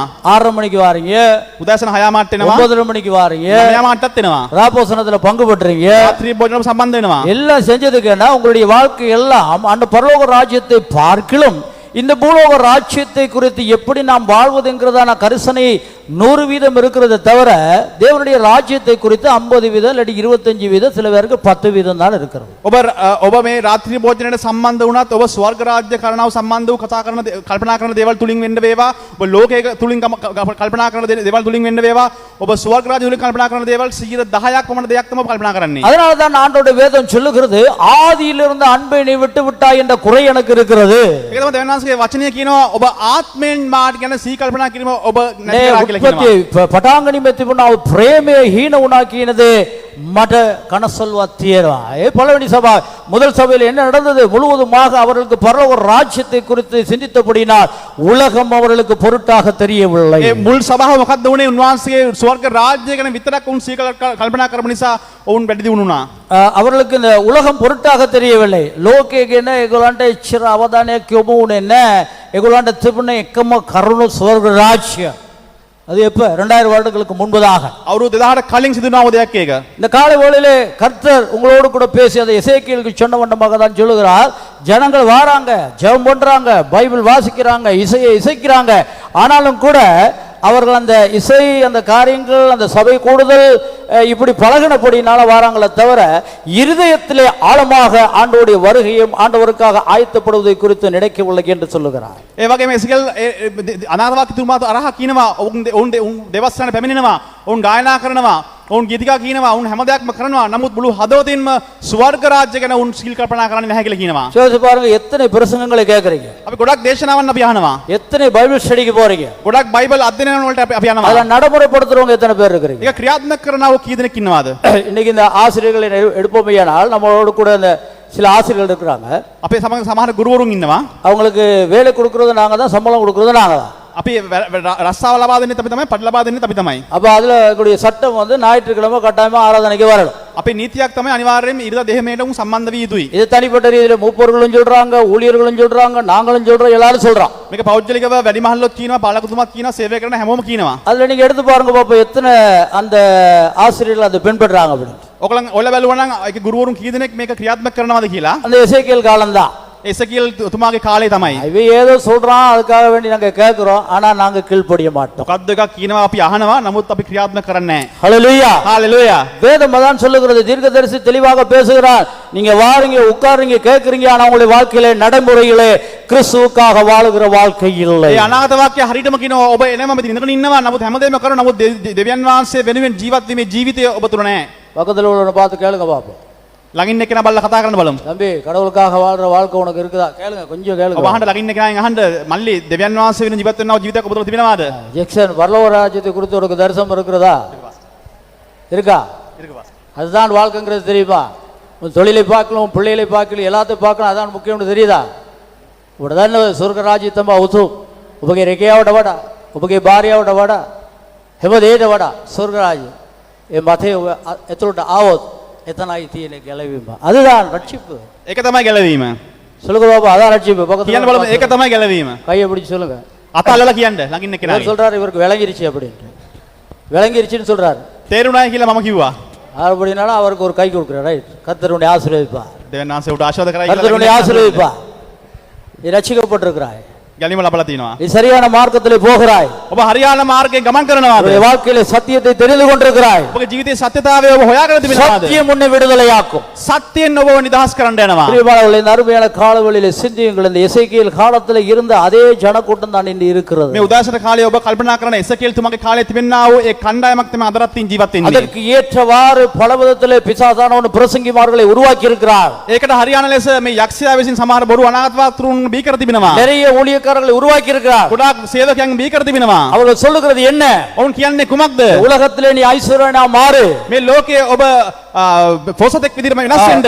நீ கார் எடு ඔබ කාර් එකක් ගන්න. பங்களா எடு ඔබ ගයක් ගන්න. அந்த பழைய ஏற்பாடு சொல்லுகிறது வீட்டோடு வீட்டை கூட்டுகிறவனுக்கு ஐயோ ඔබ පරණ කිවිසුම කියනවා ඔබගේ ගයක් ගයකට දෙන කෙනාට අයියෝ කියලා කියනවා. போதும் என்ற மனதனுடைய கூட இருக்கிறவனுக்கு தான் தேவ பக்தி දෙවියන් වහන්සේගේ වචනය තුල ඉන්න කෙනාට තමයි මේ භක්තිය තිබෙන්නේ. எதீக்கிய நாம் சித்தத்துக்கு திவ்யவான்ச சமூக ஜீவத்தினுள்ள ஏய் தேவ பக்திய அதுதான் பக்தி. ඒක තමයි භක්තිය. இன்னைக்கு மக்களுக்கு என்ன எல்லா உலகத்தில் எதை நான் பெற்றுக்கொள்ள வேண்டும் எதை பிடித்துக் கொள்ள வேண்டும் அத்தனையும் அணைத்துக் கொள்ள நாங்கள் முயற்சி செய்கிறோம். අද ලෝකයේ මිනිස්සු මොකද කල්පනා කරන්නේ මොකද්ද ලබා ගන්න ඕනේ මොකද්ද ලබා ගත යුත්තේ නොකත යුත්තේ හැම දෙයක්ම ලබා ගන්න මිනිස්සු ජීවත් වෙනවා. நீங்கள் ஆசீர்வாதமா இருக்க வேண்டாம் என்று நான் சொல்லவில்லை. வேதம் சொல்லுகிறது பிரியமானவனே உன் ஆத்மா வாழுகிறது போல நீ எல்லாவற்றிலும் சோமா இருக்க வேண்டுகிறேன் என்று யோவான் ஜெபிக்கிறார். ඔබ පොසතෙක් වෙලා ඉන්න එපා කියලා මම කියන්නේ. නමුත් හරියාකාර ලෙස දෙවියන් වහන්සේගේ වචනය තුල ඔබ ඒ ලබා ගන්න කියලා තමයි උන්වහන්සේගේ වචනය කියන්නේ. வேதம் சொல்லுகிறது உன் இதயத்திலே நீ ஆவிக்குரிய வாழ்க்கையில எந்த அளவுக்கு வாழுகிறாயோ அந்த விதத்திலே நீ ஆசீர்வாதமாய் இருக்க வேண்டும். උන්වහන්සේ වචනය කියනවා ඔබ ආත්මික කොච්චරක් පොසත් වෙනවද ඒ තරම් තමයි ඔබට ඔබ උන්වහන්සේ ශාරීරිකව පොසත් முதலாவது நீ தேவனுடைய ராஜ்யத்தை தேட வேண்டும். මුලින්ම ඔබ දෙවියන් වහන්සේගේ රාජ්‍ය முதலாவது தேவனுடைய ராஜ்யத்தினுடைய காரியங்களுக்காக நீ வாழ வேண்டும். ඔබ මුලින්ම දෙවියන් වහන්සේගේ රාජ්‍යයේ කරුණු වෙනුවෙන් ඔබ ජීවත් විය යුතුයි. தேவன் கொடுத்திருக்கிறதான இந்த புண்ணியங்களை நீ மற்றவர்களுக்கு அறிவிக்க வேண்டும். දෙවියන් වහන්සේ ලබා දුන්නා වූ ඒ සුභාරංචිය ඔබ මිනිස්සුන්ට ලබා දිය යුතුයි. ஆவி ஆத்மா சரீரங்களிலே இயேசுவினுடைய இரத்தமும் இயேசுவினுடைய சரீரமும் இணைந்து காணப்பட வேண்டும். ඔබේ ආත්මයේ ශරීරයේ ප්‍රාණය තුල ජේසුස් වහන්සේගේ ලේ වලින් පිරුණා වූ ජීවිතයක් ඔබට තිබිය යුතුයි. அவள் இணைந்து காணப்படும் போது මේ තුලින් ඔබ කාරණාවන් දකින අවස්ථාවේදී ஆண்டவர் உயர்த்தும் போது அது உயர்வு. දෙවියන් වහන්සේ ඔබව උසස් කරන කොණ්ඩට ඒක තමයි නියම උසස්කම. எல்லா பணங்களையும் சேகரித்து பெரிய கோடீஸ்வரனாய் இருந்தாலும் உன்னுடைய ஆத்மா வாழாவிட்டால் உன்னுடைய வாழ்க்கை நரகம்தான். ඔබ කොච්චර බෝසතෙක් වුණත් ඔබගේ ආත්මයෙන් දෙවියන් වහන්සේ ජීවත් වුනේ නැත්නම් ඔබට ජීවිතයක් නැහැ. ඔබ නිරයට තමයි යන්නේ. அதனால தான் எசேக்கியேலை குறித்து பேசுகிறார். எசேக்கியேலுடைய காலத்திலே எசேக்கியேலை வைத்து பேசுகிறார். මේ එසකියලා දෙවියන් වහන්සේ කතා කරන්නේ பிரியமான ஜனங்களே இவர்கள் எல்லாரும் உன்னிடத்தில் வருகிறார்கள் கேட்கிறார்கள் ஆனா செய்கிறவர்கள் இல்லையே. යහපත් සහෝදර සහෝදරනි මේ හැම කෙනෙක්ම ඔබට ඇහුම්කම් දෙන්න එනවා. නමුත් මේක ක්‍රියා කරන්න කවුරුත් නැහැ නේ කියලා கடைசி කියනවා. காலத்தில் நீங்கள் சிந்தியுங்கள். මේ අවසාන කාලේ ඔබ සීකල්පනා කරන්න. ஆண்டவர் உங்களை அழைத்தார் இந்த தேசத்தை காப்பாற்றும்படியாக. දෙවියන් වහන්සේ ඔබව තෝරගත්තා මේ දේශය බේර ගන්නා පිණිස. ஆண்டவர் உங்களை அழைத்தார் உங்களுடைய குடும்பங்களை நீங்கள் காப்பாற்றும்படியாக. දෙවියන් වහන්සේ ඔබව තෝරගත්තා ඔබගේ පවුල් ගලවන පිණිස. ஆண்டவர் அழைத்தார் அழிந்து போகிறதான உங்களுடைய சமுதாயத்தில் அக்கம் பக்கத்து மக்கள் மத்தியிலே உங்களுடைய வாழ்க்கை வரலாறு கிறிஸ்துவுக்காக வாழ்ந்து அவர்களை ஆதாயப்படுத்தி புண்ணியங்களை அறிவித்து நரகத்துக்கு போகிற அந்த மக்களை ஆண்டவர் பக்கமாக இழுப்பதற்காக. දෙවියන් වහන්සේ ඔබව තෝරගත්තා විනාශ වෙන්න යනා ඔබගේ සමාජයේ සිටිනා වූ අයව ඔබ සාක්ෂිමත් ජීවිතයක් ලෙස ගත කරලා ඔබ පෙන්නලා ඔවුන්ව දෙවියන් වහන්සේ තුළට ගෙන එන පිණිස.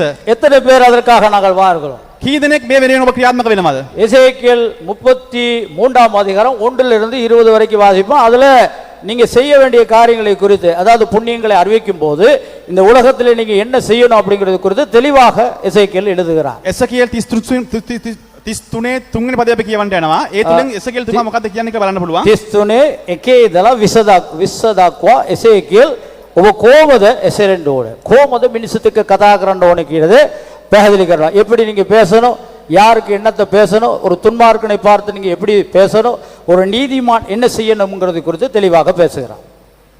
ස්වාමින් වහන්සේගේ වචනයද මා වෙතට පැමිණ කියනුවේ මනුෂ්‍ය පුත්‍රය නුඹේ සෙනගගේ පුත්‍රයන්ට කතා කොට මෙසේ කියාපන්න මා විසින් යම් දේශයකට කඩුව පමුණුවන විට ඒ දේශීය සෙනග Taman අතරේ මනුෂ්‍යයෙකුගෙන තමුන්ට මොරකාරයා කොට තැබුවොත් ඒ දේශීය පිටට කඩුව පැමිණෙනවා ඔහු දැක හොරණෑව පිඹ සෙනගට දැන්නු කල්ලි හොරණෑ ශබ්දය අසා ඒක නොසලකා සිටිය නම් කෙනෙකු කඩුව පැමිණ පහ කළොත් ඔහුගේ ලේ තමාගේ හිස පිට වන්නේය ඔහු හොරණෑ ශබ්දය අසා සලකා සිටියේ ඔහුගේ ලේ තමා පිටවන්නේය. නමුත් ඔහු සැලකුවේ නම් තමාගේ ප්‍රාණය ගලවා ගන්නවා ඇත.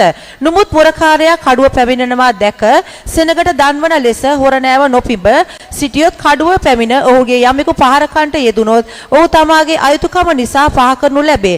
නමුත් ඔහුගේ ලේ මුරකාරයාගේ අතින් අය කරන්නෙමි කියාපන්න. එසේම මනුෂ්‍ය පුත්‍රය මම නුඹ ඊශ්‍රායල් වංශයට මුරකාරයෙකු කෙලෙමි. නුඹද මාගේ මුඛයෙන් වචනය අසා මාගේ නාමයෙන් ඔවුන්ට ආවාද කරපන්න. එම්බා දුෂ්ටය නුඹ නසිනවාමයි ඇතැයි මා විසින් දුෂ්ටයාට කී කල්ලි තමාගේ මාර්ගයන් හැරෙන ලෙස දුෂ්ටයාට ආවාද කිරීම නුඹ කතා නොකර සිටියොත් දුෂ්ට ඔහු තමාගේ අයුතුකම නිසා නසිනවා ඇත. ඒත් ඔහුගේ ලේ නුඹ අත අය කරන්නෙමි. එසේ වි නුඹ තමාගේ මාර්ගයෙන් හැරෙන ලෙස නුඹ ඒ ගැන දුෂ්ටයාට ආවාද කළේ යයි කරන කල්හි ඔහු තමාගේ මාර්ගයෙන් හොර නෑ නොහැරුණොත් ඔහු තමාගේ අයුතුකම නිසා නසිනවා ඇත. නුඹ නුඹේ ප්‍රාණය ගලවා ගන්නේය. තවද මනුෂ්‍ය පුත්‍රය ඊශ්‍රායල් වංශයට මෙසේ කියාපන්න. නුඹලා කතා කොට අපගේ වරද සහ අපගේ පාපයද අප කෙරෙහි තිබී අප විසින් ක්ෂය වී යද්දී එය ජීවත් වන්නේ කොහොමදයි කියා නුඹලාට කියන එක හරිය. මා ජීවමාන බව සැබෑවසේම දුෂ්ටයා තමාගේ මාර්ගයෙන් හැරී ජීවත් වෙනවාට මිස දුෂ්ටයා නසිනවාට මම ප්‍රසන්න නොෙමි ස්වාමි දෙවියන් වහන්සේ කියනසේක.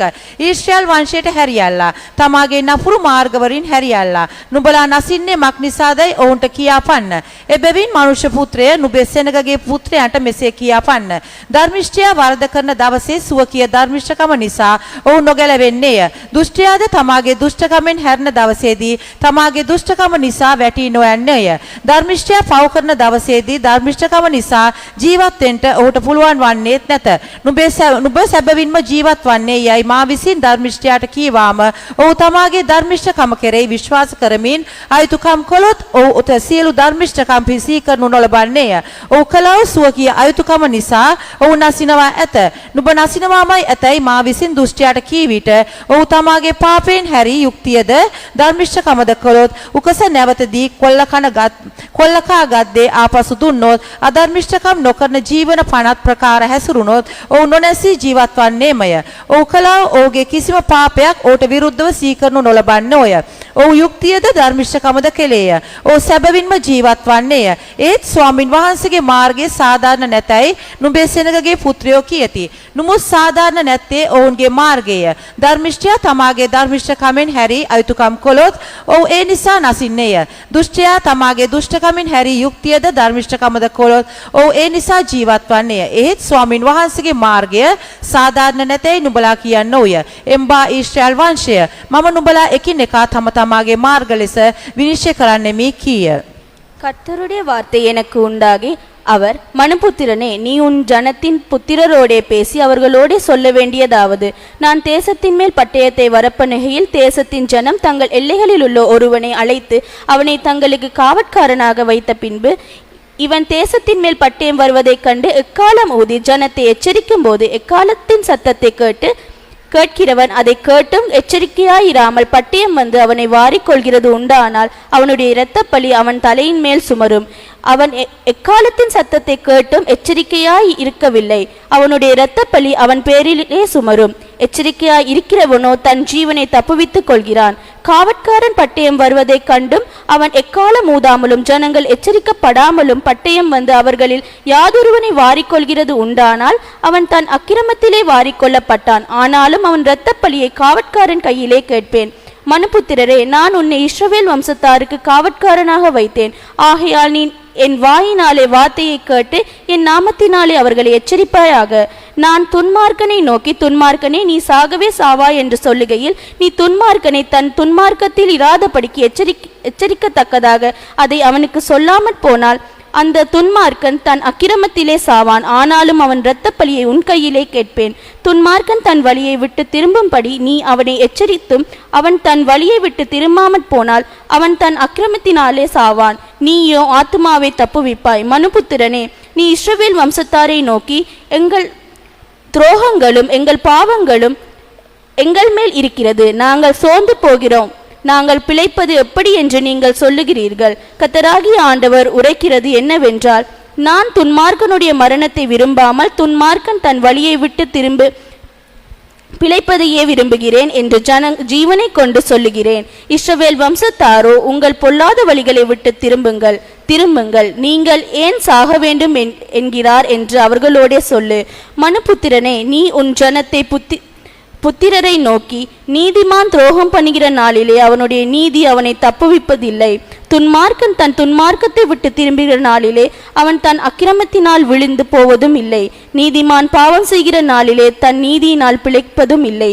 பிழைக்கவே பிழைப்பாய் என்று நான் நீதிமானுக்கு சொல்லும்போது அவன் தன் நீதியை நம்பி அநியாயம் செய்தால் அவனுடைய நீதியில் ஒன்றும் நினைக்கப்படுவதில்லை. அவன் செய்த தன் அநியாயத்திலே சாவான். பின்னும் சாகவே சாவாய் என்று நான் துன்மாரனுக்கு சொல்லும்போது அவன் தன் பாவத்தை விட்டு திரும்பி நியாயமும் நீதியும் செய்து துன்மார்க்கன் தான் வாங்கின அடைமானத்தை தான் கொள்ளையிட்ட பொருளையும் திரும்ப கொடுத்துவிட்டு அநியாயம் செய்யாதபடி ஜீவ பிரமாணங்களில் நடந்தால் அவன் சாகாமல் பிழைக்கவே பிழைப்பான். அவன் செய்த அவனுடைய எல்லா பாவங்களும் அவனுக்கு விரோதமாக நினைக்கப்படுவதில்லை. அவன் நியாயமும் நீதியும் செய்தான், பிழைக்கவே பிழைப்பான் என்று சொல்லு. உன் ஜனத்தின் புத்திரரோ, ஆண்டவருடைய வழி செம்மையானதல்ல என்கிறார்கள். அவர்களுடைய வழியே செம்மையானதல்ல. நீதிமான் தன் நீதியை விட்டு திரும்பி அநியாயம் செய்தால் அவன் அதனால் சாவான். துன்மார்க்கன் தன் அக்கிரமத்தை விட்டு திரும்பி நியாயமும் நீதியும் செய்தால் அவன் அவைகளிலே பிழைப்பான். நீங்களோ ஆண்டவருடைய வழிகள் செம்மையானதல்ல என்கிறீர்களே. இஸ்ரவேல் வீட்டாரே, நான் உங்களில் ஒருவனையும் அவனவன் வழிகளின்படி நியாய தீர்ப்பேன் என்று சொல்லுகிறேன் என்றார்.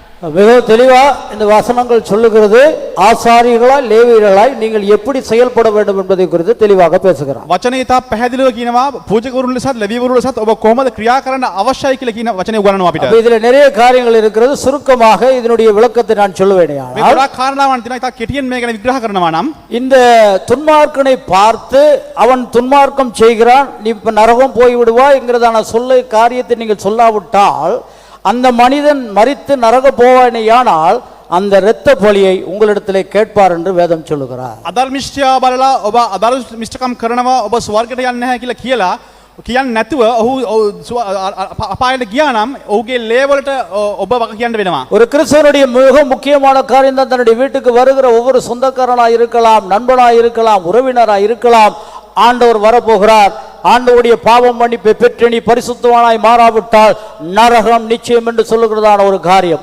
அது நீ சொல்லாவிட்டால் அவன் நரகம் போவானேயானால், சந்தர்ப்பம் இருந்தும் கடவுளை பற்றி நீ பேசாவிட்டால் அந்த இரத்த பலி உன்னிடத்திலே கேட்பார் என்று வேதம் சொல்லுகிறது. කෙනෙක් ඔබගේ වගකීම තමයි කෙනෙක් ඔබගේ නිවසට කවුරු ආපු අවස්ථාවක ඔබ අධර්මිෂ්ඨකම් කරනවා, ඔබ දෙවියන් වහන්සේගේ ගැලවීම ලැබුවේ නැහැ කියලා කිව්වේ ඔබට අවස්ථාව තිබිලත් ඔබ කිව්වේ නැත්තම් ඒ එනාව පුද්ගලයන් අපායට ගියා නම් ඔහුගේ ලේ වලට ඔබ වග යුත්තේක් වෙනවා. வேலவரங்கர ஒரு ஹalleluya சொல்லுங்க பாப்பா. ஹalleluya. ஹalleluya කියන්න බලමු. பரலோகத்துக்கு நீ யாரையும் கொண்டு போக முடியாது. ස්වර්ගයට ඔබට කාටවත් ගෙනියන්න බෑ. ஆனா பரலோகம் மட்டும் இருக்கிறது, இயேசு வரப்போறான்னு சொல்ல உங்களால் முடியும். නමුත් ස්වර්ගයේ තියෙන දෙවියන් වහන්සේ එන්න යනවා කියන දේ ඔබට කියන්න පුළුවන්. துன்மார்க்கன் ஒரு கணவன் குடிகாரனாய் இருந்தால், ඔබගේ ස්වයං පුරුෂයා බීමතෙක්ව සිටිනවා නම්, மனைவி நீ ரட்சிக்கப்பட்டிருந்தால், ඔබගේ භාර්යාව ගැලීම ලබා තිබෙනවා නම්, உன் கணவனை பார்த்து சொல்ல வேண்டும், நீ குடிகாரனாய் இருக்கிறாய், நரகம் போக மாட்டாய்ங்கிறதான சொல்லக்கூடிய ஒரு மனைவி இருப்பாயானால் நீ எச்சரிக்கிறவர். அதை குறித்து தான் எசேக்கியேல் இங்கே பேசுகிறார். ඔබ භාර්යාවක් විදිහට ඔබ ස්වයං පුරුෂයාට කියන්න අවශ්‍යයි. ඔබ බීමතින් සිටිනවා නම් ඔබට ස්වර්ග රාජ්‍යයට යන්න බෑ කියලා ඔබට කියන්න අවශ්‍යයි. நீ ஒரு நல்ல தாய் தகப்பனாய் இருப்பாயானால், අපත් දෙමාපියන් සිටිනවා නම්, உன் பிள்ளை குடிக்கிறவனாய், ஐஸ் குடிக்கிறவனாய், கேவலமான காரியங்களை செய்வனாய் இருந்தால், விபச்சாரம் செய்கிறவனாய் இருந்தால் அவனை பார்த்து, தம்பி நீ விபச்சாரம் செய்கிறாய், குடுவுக்கு போயிருக்கிறாய், ஐஸ் குடிக்கிறாய், நிச்சயமாக உனக்கு நரகம், மனம் திரும்பி என்று சொல்லாவிட்டால் தாய் தகப்பனாகி உன்னிடத்திலே ஆண்டவர் கேட்பார் இரத்த பலி. உன் பிள்ளை நரகத்துக்கு போவதற்கு நீ ஒரு காரணம் என்பதை மறந்து விடாது. ඔබගේ දරුවා මද්ද්‍රව්‍ය වලට වෛශ්‍යාකම්මට හුරු වෙලා තිබෙනවා නම් ඔබට කියන්න ඔබ කීමට අවශ්‍යයි. දරුවනි ඔබ මේක තුල සිටිනවා නම් ඔබට ස්වර්ග රාජ්‍යයට යන්න බෑ. ඔබ නිරයට තමයි යන්නේ කියලා කීමට අවශ්‍යයි. එහෙම ඔබ කිව්වේ නැත්නම් ඒ දරුවා අපායට ගියා නම් ඒ ලේ වලට ඔබ කීමට අවශ්‍යයි. இஸ்ரேல் ஜனங்களுக்கு ஆண்டவர் ஆவியிலே நிறைந்து அந்த அந்நிய பாஷைகளிலே ஆண்டவர் அந்த எசேக்கியேலை நிரப்பி இந்த செய்தியை ஜனங்களுக்கு சொல்லு என்று சொல்லுகிறார். මේ එසකියල්ට දෙවන් වහන්සේගේ අන්‍ය භාෂාවෙන් පුරලා උන්වහන්සේගේ වචනය ලබා දීලා කියනවා මේක ජනතාවට කියපන් කියලා. இவர் தெரிந்து கொள்ளப்பட்ட ஜனங்கள், මේක දැනගත්තා වූ ජනතාව. ராஜரீக ஆசாரியர் கூட்டம். මේ රාජකීය පූජකයන් පිරිස. ஆனால் பாவியை பார்த்து பாவி என்று சொல்ல மாட்டேங்கிற சொல்லுகிறார்கள். උන් පාපිෂ්ඨයන් බල්ලා පාපිෂ්ඨයන් කියලා කියන්න බෑ කියලා උන් කියනවා. குடிகாரனை பார்த்து இவன் குடிகாரன் நரகம் போக மாட்டான் என்று சொல்ல பயப்படுகிறார்கள். බීමදින් ඉන්න කට්ටිය බල්ලා ඔබ බීමදින් ඉන්නේ නැහැ ඔබ ස්වර්ගයට යන රාජ්‍යයට යන්නේ නැහැ කියලා விபச்சாரக்காரனை பார்த்து நீ விபச்சாரம் செய்கிறாய் நரகத்துக்கு போவாய் என்று சொல்வதற்கு பயப்படுகிறார்கள். ඔබ වෛශාකම් කට්ටිය බල්ලා ඔබ වෛශාකම් කරනවා ඔබ අපායට තමයි යන්නේ කියලා කියන්න බය වෙනවා උන්. அதை குறித்து தெளிவாக சொல்லுகிறார். ඒ සම්බන්ධයෙන් තා පැහැදිලිව කතා කරනවා. ராபோசனம் இயேசு கிறிஸ்துவினுடைய பந்தி திருச்சபை என்று சொல்லும்போது இந்த புண்ணியங்களை இந்த சத்தியங்களை அறிவிப்பதற்காக ஆண்டவர் கொடுத்திருக்கிற ஒரு பாக்கியம். මේ රාත්‍රී භෝජනයේ ජේසුස් වහන්සේගේ උන්වහන්සේ ගැලවීම තමයි කියලා කියනවා ඒ දේ තමයි අපිට ලැබෙනා වූ එකම වාග්ය. அடுத்து இந்த இஸ்ரவேல் ஜனங்களுக்கு ஒரு நம்பிக்கை இருந்தது, நாங்கள் இஸ்ரவேல் யூதர்களாக பிறந்தபடினால் நிச்சயமாக பரலோகம் போய்விடுவோம் என்கிறதான ஒரு காரியம். දැන් මේ ඊශ්‍රායල් වරුන්ට විශ්වාසයක් තියෙනවා අපි යුදෙව්වන් වශයෙන් ඊශ්‍රායල් වරු විදිහට ජීවත් වෙන නිසා අපි ස්වර්ග රාජ්‍යයට යන්න පුළුවන් இன்னைக்கு சபைகளில் அப்படியான உபதேசங்கள் போய் கொண்டிருக்கிறது. අද සභාවේ ඒ වගේ උපදේශක් ලබා දෙමින් පවතිනවා. அதனால தான் எசேக்கியேலுக்கு ஆண்டவர் சொல்லுகிறார், ඒ නිසා තමයි එසේකියල්ට දෙවියන් වහන්සේ කතා කරන්නේ. உண்மைதான், என்னுடைய இரத்தத்தினாலே நீ நீதிமானாக மாற்றப்பட்டாய். ඇත්ත තමයි මාගේ ලේ තුලින් ඔබ ධර්මිෂ්ඨයෙක් විදිහට මම වෙනස් කළා. ஆண்டவராகிய இயேசு கிறிஸ்துவினுடைய இரத்தத்தை நீ பருகிறபடினால் நீ பரிசுத்தவான், நீ நீதிமான், அது உண்மைதான். දෙවියන් වහන්සේගේ රාත්‍රී භෝජන ලබාගත නිසා ඔබ ධර්මිෂ්ඨයෙක් තමයි. ஆனால் நீதிமான் நீதியை செய்யாமல் பாவத்திலே வாழ்வானேயானால், அது நானா இருக்கலாம், இவரா இருக்கலாம், யாரா இருந்தாலும் உனக்கு நரகம் நிச்சயம். ධර්මිෂ්ඨයෙක් ධර්මිෂ්ඨකම තුල ජීවත් වුණේ නැත්තම් ඔබ අනිවාර්යයෙන්ම ඔබ පාපිෂ්ඨයෙක් ඔබට අපාය තමයි අපිට ලබා දෙන්නේ. நான் சொல்லலாம் 40 வருஷம் நான் வாழ்ந்திருக்கிறேன், මට කියන්න පුළුවන් අපිට අවුරුදු 40ක් ඔබ ජීවත් වුණා. ஆலயத்தை கட்டி இருக்கிறேன், මම දේවස්ථාන ගොඩනැගුවා. ஆத்துமாக்களை ரட்சிப்புக்குள்ள கொண்டு வந்திருக்கிறேன், ගොඩාක් ආත්ම දෙවියන් වහන්සේලට මම රැගෙන ආවා. பரிசுத்த பத்தி மக்களுக்கு பேசி இருக்கிறேன், මේ සුද්ධ සභායිකම කරන මිනිසුත් එක්ක මම කතා කළා. ஒவ்வொரு செய்கிறதான ஒவ்வொரு பாவ மனுஷனையும் ஒரு வாலிபனையும் பார்த்து சொல்லியிருக்கிறேன், தம்பி நீ செய்யாதே என்று சொல்லி இருக்கிறேன். මම ගොඩාක් තරුණයින් දිල බලලා කියලා කියනවා මේ පාපිෂ්ඨ කියාව කරන්න එපා කියලා. ஆனால் என்னுடைய வாழ்க்கையிலே அதை நடைமுறைப்படுத்தாவிட்டால் எனக்கும் அம்போதான். නමුත් මාගේ ජීවිතය තුළ මට ක්‍රියාත්මක කරන්න බැරුව ගියොත් මටත් අයියෝ තමයි. நீதிமான் நீதியை பேசிவிட்டு நீதியை செய்யாத இருப்பானேயானால் வேதம் சொல்லுகிறது அவனுக்கு துக்கம் ஐயோ. ධර්මිෂ්ඨ මනුෂ්‍යයා ධර්මිෂ්ඨකම කරේ නැත්නම් ඌට කියන්න දෙවියන්සේ වචනේ තුල இஸ்ரவேல் ஜனங்கள் நினைத்தார்கள், நாங்கள் ரட்சிக்கப்பட்டுட்டோம், பாட்டு பாடுறோம், நமஸ்காரம் பண்றோம், நான் ஒரு பிறப்பிள்ளை யூதன் ஆனபடினால் பரலோகம் போயிடுவேன். எசேக்கியேல் சொல்றார், அப்படி உனக்கு போக முடியாது. நீ யூதனாய் இருந்தாலும் தேவனுடைய வார்த்தையின் பிரகாரமாக சத்தியத்தின்படி சரியாக வாழாவிட்டால் உனக்கு பரலோகம் கிடையாது. ඊශ්‍රායල් ජනතාව ඉතින් හිටියා ඔවුන් දෙවියන් වහන්සේට ගායනා කරනවා ඔවුන් ඊශ්‍රායල් යුදා ජාතියෙන් සිටින නිසා ස්වර්ග රාජ්‍යයට යන්න පුළුවන් කියලා. නමුත් එසේකියල් කියනවා ඔබ ඊශ්‍රායල් වරයෙක් ඉන්න නිසා ඔබට එම යන්න බෑ කියලා කියනවා. முதல் வசனத்துல நாங்க பார்த்தோம், ஆண்டவருடைய வேதம் சொல்லுகிறது, அப்படியான ஒரு நாள் வரும்போது நினைப்பார்கள், ஐயோ இந்த இடத்துல ஒரு தீர்க்கதரிசி இருந்தானே, இதெல்லாம் சொன்னானே, நாங்க கேட்கவில்லையே என்று நினைப்பீர்கள். அது டூ லேட். අපි වචනය කියනවා ඒක අවස්ථාවක ලියනවා මේ අයියෝ මේ වගේ අනාගත වතුරේ හිටියේ නැහැ අපිට මේ දේවල් කියන්න මේ හිටියානම් අපි අද ගැලීම ලබනවනේ කියලා කියන්න පුළුවන්. නමුත් ඒක පරක්කු වැඩි. ஹல்லேலூயா, හalleluya. ஞாபகத்துல வைங்க, ඔබ මතකේ තබා ගන්න. இன்னைக்கு குடிக்கிறவ இருந்தீன்னு சொன்னா உடைய வாழ்க்கையில நீ மனம் திரும்பு. நீ குடிச்சேன்னு சொன்னா இன்றைக்கு நீ சாவாயானால் அடுத்த நிமிஷம் உனக்கு நரகம் தான். ஏன் எச்சரிப்பை கேட்டும் நீ குடிக்கிறாய். இன்னைக்கு சிகரெட் குடிக்கிறவன் இருந்தால் இன்னைக்கு நீ மனம் திரும்ப. நீ மனம் திரும்ப விட்டால் உனக்கு நரகம் நிச்சயம். இன்னைக்கு நீ குடிக்கிறவனா இருந்தால், ஐஸ் குடிக்கிறவனா, சண்டை போடுவனா, விபச்சாரியா இருந்தால், பொய்க்காரனா இருந்தால், இப்பொழுது நீ மனம் திரும்ப விட்டால் நாளை உனக்கு மரணம் சந்திக்குமேயானால் அடுத்த நிமிஷம் உனக்கு பரலோகம் கிடையாது, நரகம் தான். ඔබ අද මේ ස්ථානයේ සිටිනවා අය ඔබ බීමදින් සිටිනවාද සිගරට් බොනවාද අරක්කු බොනවාද ඔබ වෛශ්‍යකම් කරනවා කියනවද ඔබ මේ වෙලාවේ පස්තවිලි උනේ නැත්තම් ඔබට ස්වර්ග රාජ්‍ය ලබා ගන්න யார் நீதிமான்?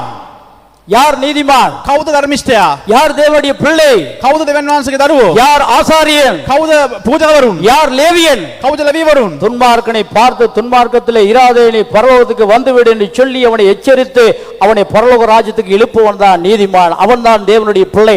அவனுக்கு தான் இந்த ராப்போசனம் சொந்தமானது. අධර්මිෂ්ඨ කරන්නව කට්ටිය බලලා ඔබ අධර්මිෂ්ඨම කරනවා මේ දේ කරන්න එපා කියනව කියන අයට තමයි මේ රාත්‍රී භෝජනයේ සුදුසු. அதனால தான் எசேக்கியேலுக்கு ஆண்டவர் சொன்னார், இவங்க எல்லாம் வந்து கேட்கறாங்க, காதுல கேட்கறாங்க, பாடுறாங்க, நமஸ்காரம் செய்யறாங்க, ஆனா வாழ்க்கையில ஒன்றுமே அவங்க நடைமுறைப்படுத்தல. එසකෙල් රජතුමාගේ දෙවියන් වහන්සේ උට කතා කරනවා, ගොඩක් කට්ටිය ඇවිල්ලා ගායනා කරනවා, දේශනාවල් කරනවා. මේ නමුත් දෙවියන් වහන්සේගේ ක්‍රියාව උන් කරන්නේ නැත්නම් උන්ට දෙවියන් වහන්සේ ගැලීම ලබා நோவாவுடைய காலத்துல என்ன நடந்ததோ அதே இயேசு கிறிஸ்துவினுடைய நாட்களிலே நடக்கும் என்று வேதம் தெளிவாக சொல்லுது. නෝවාගේ කාලේ කුමක්ද සිදු වුනේ? ඒ දේම අවසාන කාලේ සිදු වෙනවා කියලා උන්වහන්සේගේ වචනේ කියනවා. 20வது வசனத்திலே சொல்லுகிறது, நீங்களோ ஆண்டவருடைய வழி செம்மையானதில்லை என்கிறீர்கள், இஸ்ரவேல் வீட்டாரே நான் உங்களை ஒவ்வொருவனையும் அவனவன் வழிகளின்படி நியாயத்தீர்ப்பேன் என்று சொல் என்று சொன்னார். 20 වෙනි පදයේ කියනවා, ස්වාමින් වහන්සේගේ මාර්ගය සාධාරණ නැතයි නුඹලා කියන්න හුය. එම්බා ඊශ්‍රායල් වංශයේ මම නුඹලා එකිනෙකා තම තමාගේ මාර්ගය ලෙස විනිශ්චය කරමනි කියලා කියනවා. காலம் செல்லாது, කාලය ගමන් කරන්න යනවා. ஆண்டவர் இயேசு கட்டாயமாக வருவார். දෙවියන් වහන්සේගේ දෙවන වෙනුව අනිවාර්යයෙන්ම සිදු වෙන්න යනවා. காலம் செல்லாது,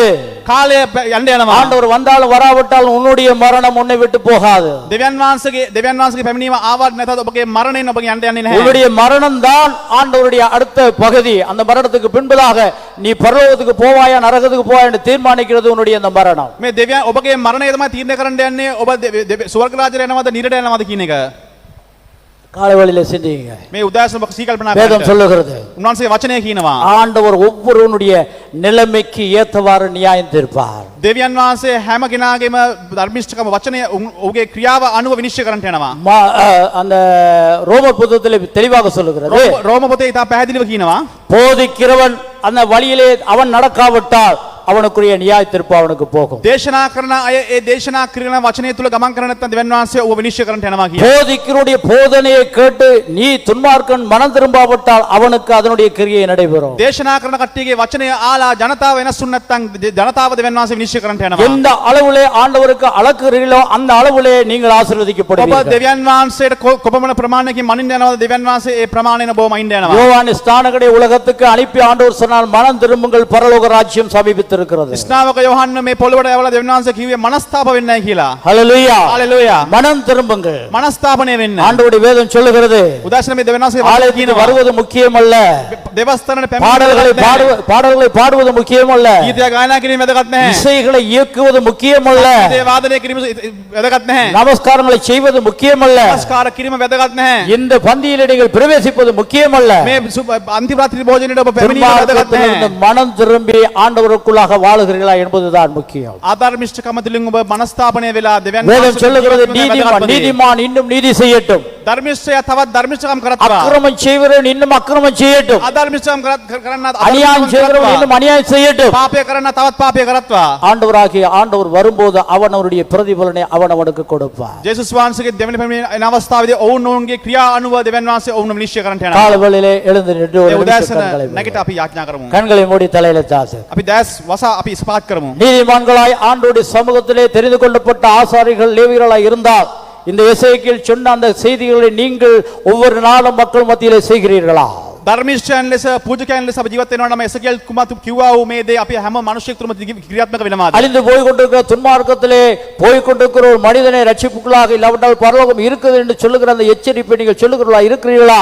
அப்படி அந்த மனிதனுக்கு நீங்கள் சொல்லாமல் சந்தர்ப்பம் கிடைத்தும் அவன் மரித்து போனான், அந்த இரத்தப்பொழி உங்களிடத்திலே கேட்கப்படும் என்கிறதால சத்தியத்தை புரிந்திருக்கிறீர்களா? විනාශ වෙන්න යන මිනිසෙක්ට ඔබ අවස්ථාවක් තිබිලත් ඔබ දෙවියන් වහන්සේගේ වචනේ කියන්න කිව්වේ නැත්තම් ඒ ලේ වලට ඔබ වගකීම් වෙන්න යනවා. நீதிமான் ரட்சிக்கப்பட்டிருக்கிறீர்கள், ராப்போசனத்தை எடுக்கிறீர்கள், ஆனால் நீதியின் பிரகாரமாக உங்களுடைய வாழ்க்கை இருக்கிறதா?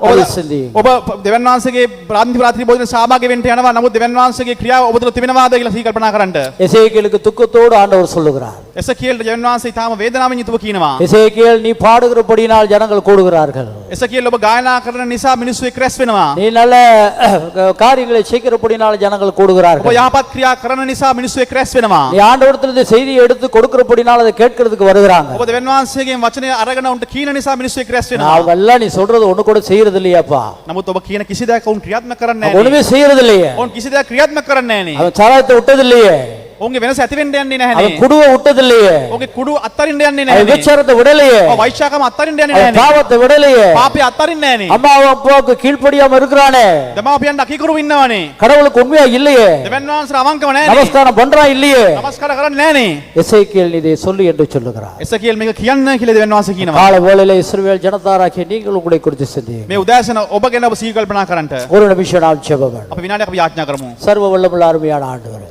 සර්ව බලධාරී දෙවි இந்த පියාණනි. காலவழியிலே சுவாமி உம்முடைய செய்தியை நீர் பேசும்போது நாங்கள் பேசுகிறோம். ඔබ වහන්සේගේ වචනය ඔබ කියන අවස්ථාවේදී අපි අයුම්කන් දුන්නා. இந்த கடைசி காலத்திலே சுவாமி எச்சரிப்பின் செய்தி இல்லாமல் ஒன்றுமே நாங்கள் செய்ய முடியாது. මේ කාලයේදී ඔබ වහන්සේ ගැන කතා කිරීම නැතුව අපිට කිසි දෙයක් කරන්න බෑ. ஆண்டவரே, நோவா எச்சரித்த போது ஜனங்கள் அதை கணக்கெடுக்கவில்லை. නෝවා ඔබ වහන්සේ ගැන කියන අවස්ථාවේදී වුන් ගණන් ගත්තේ නැහැ. வெள்ளம் வந்து வாரி கொண்டு போன போது துயரப்பட்டார்கள், துக்கித்தார்கள்.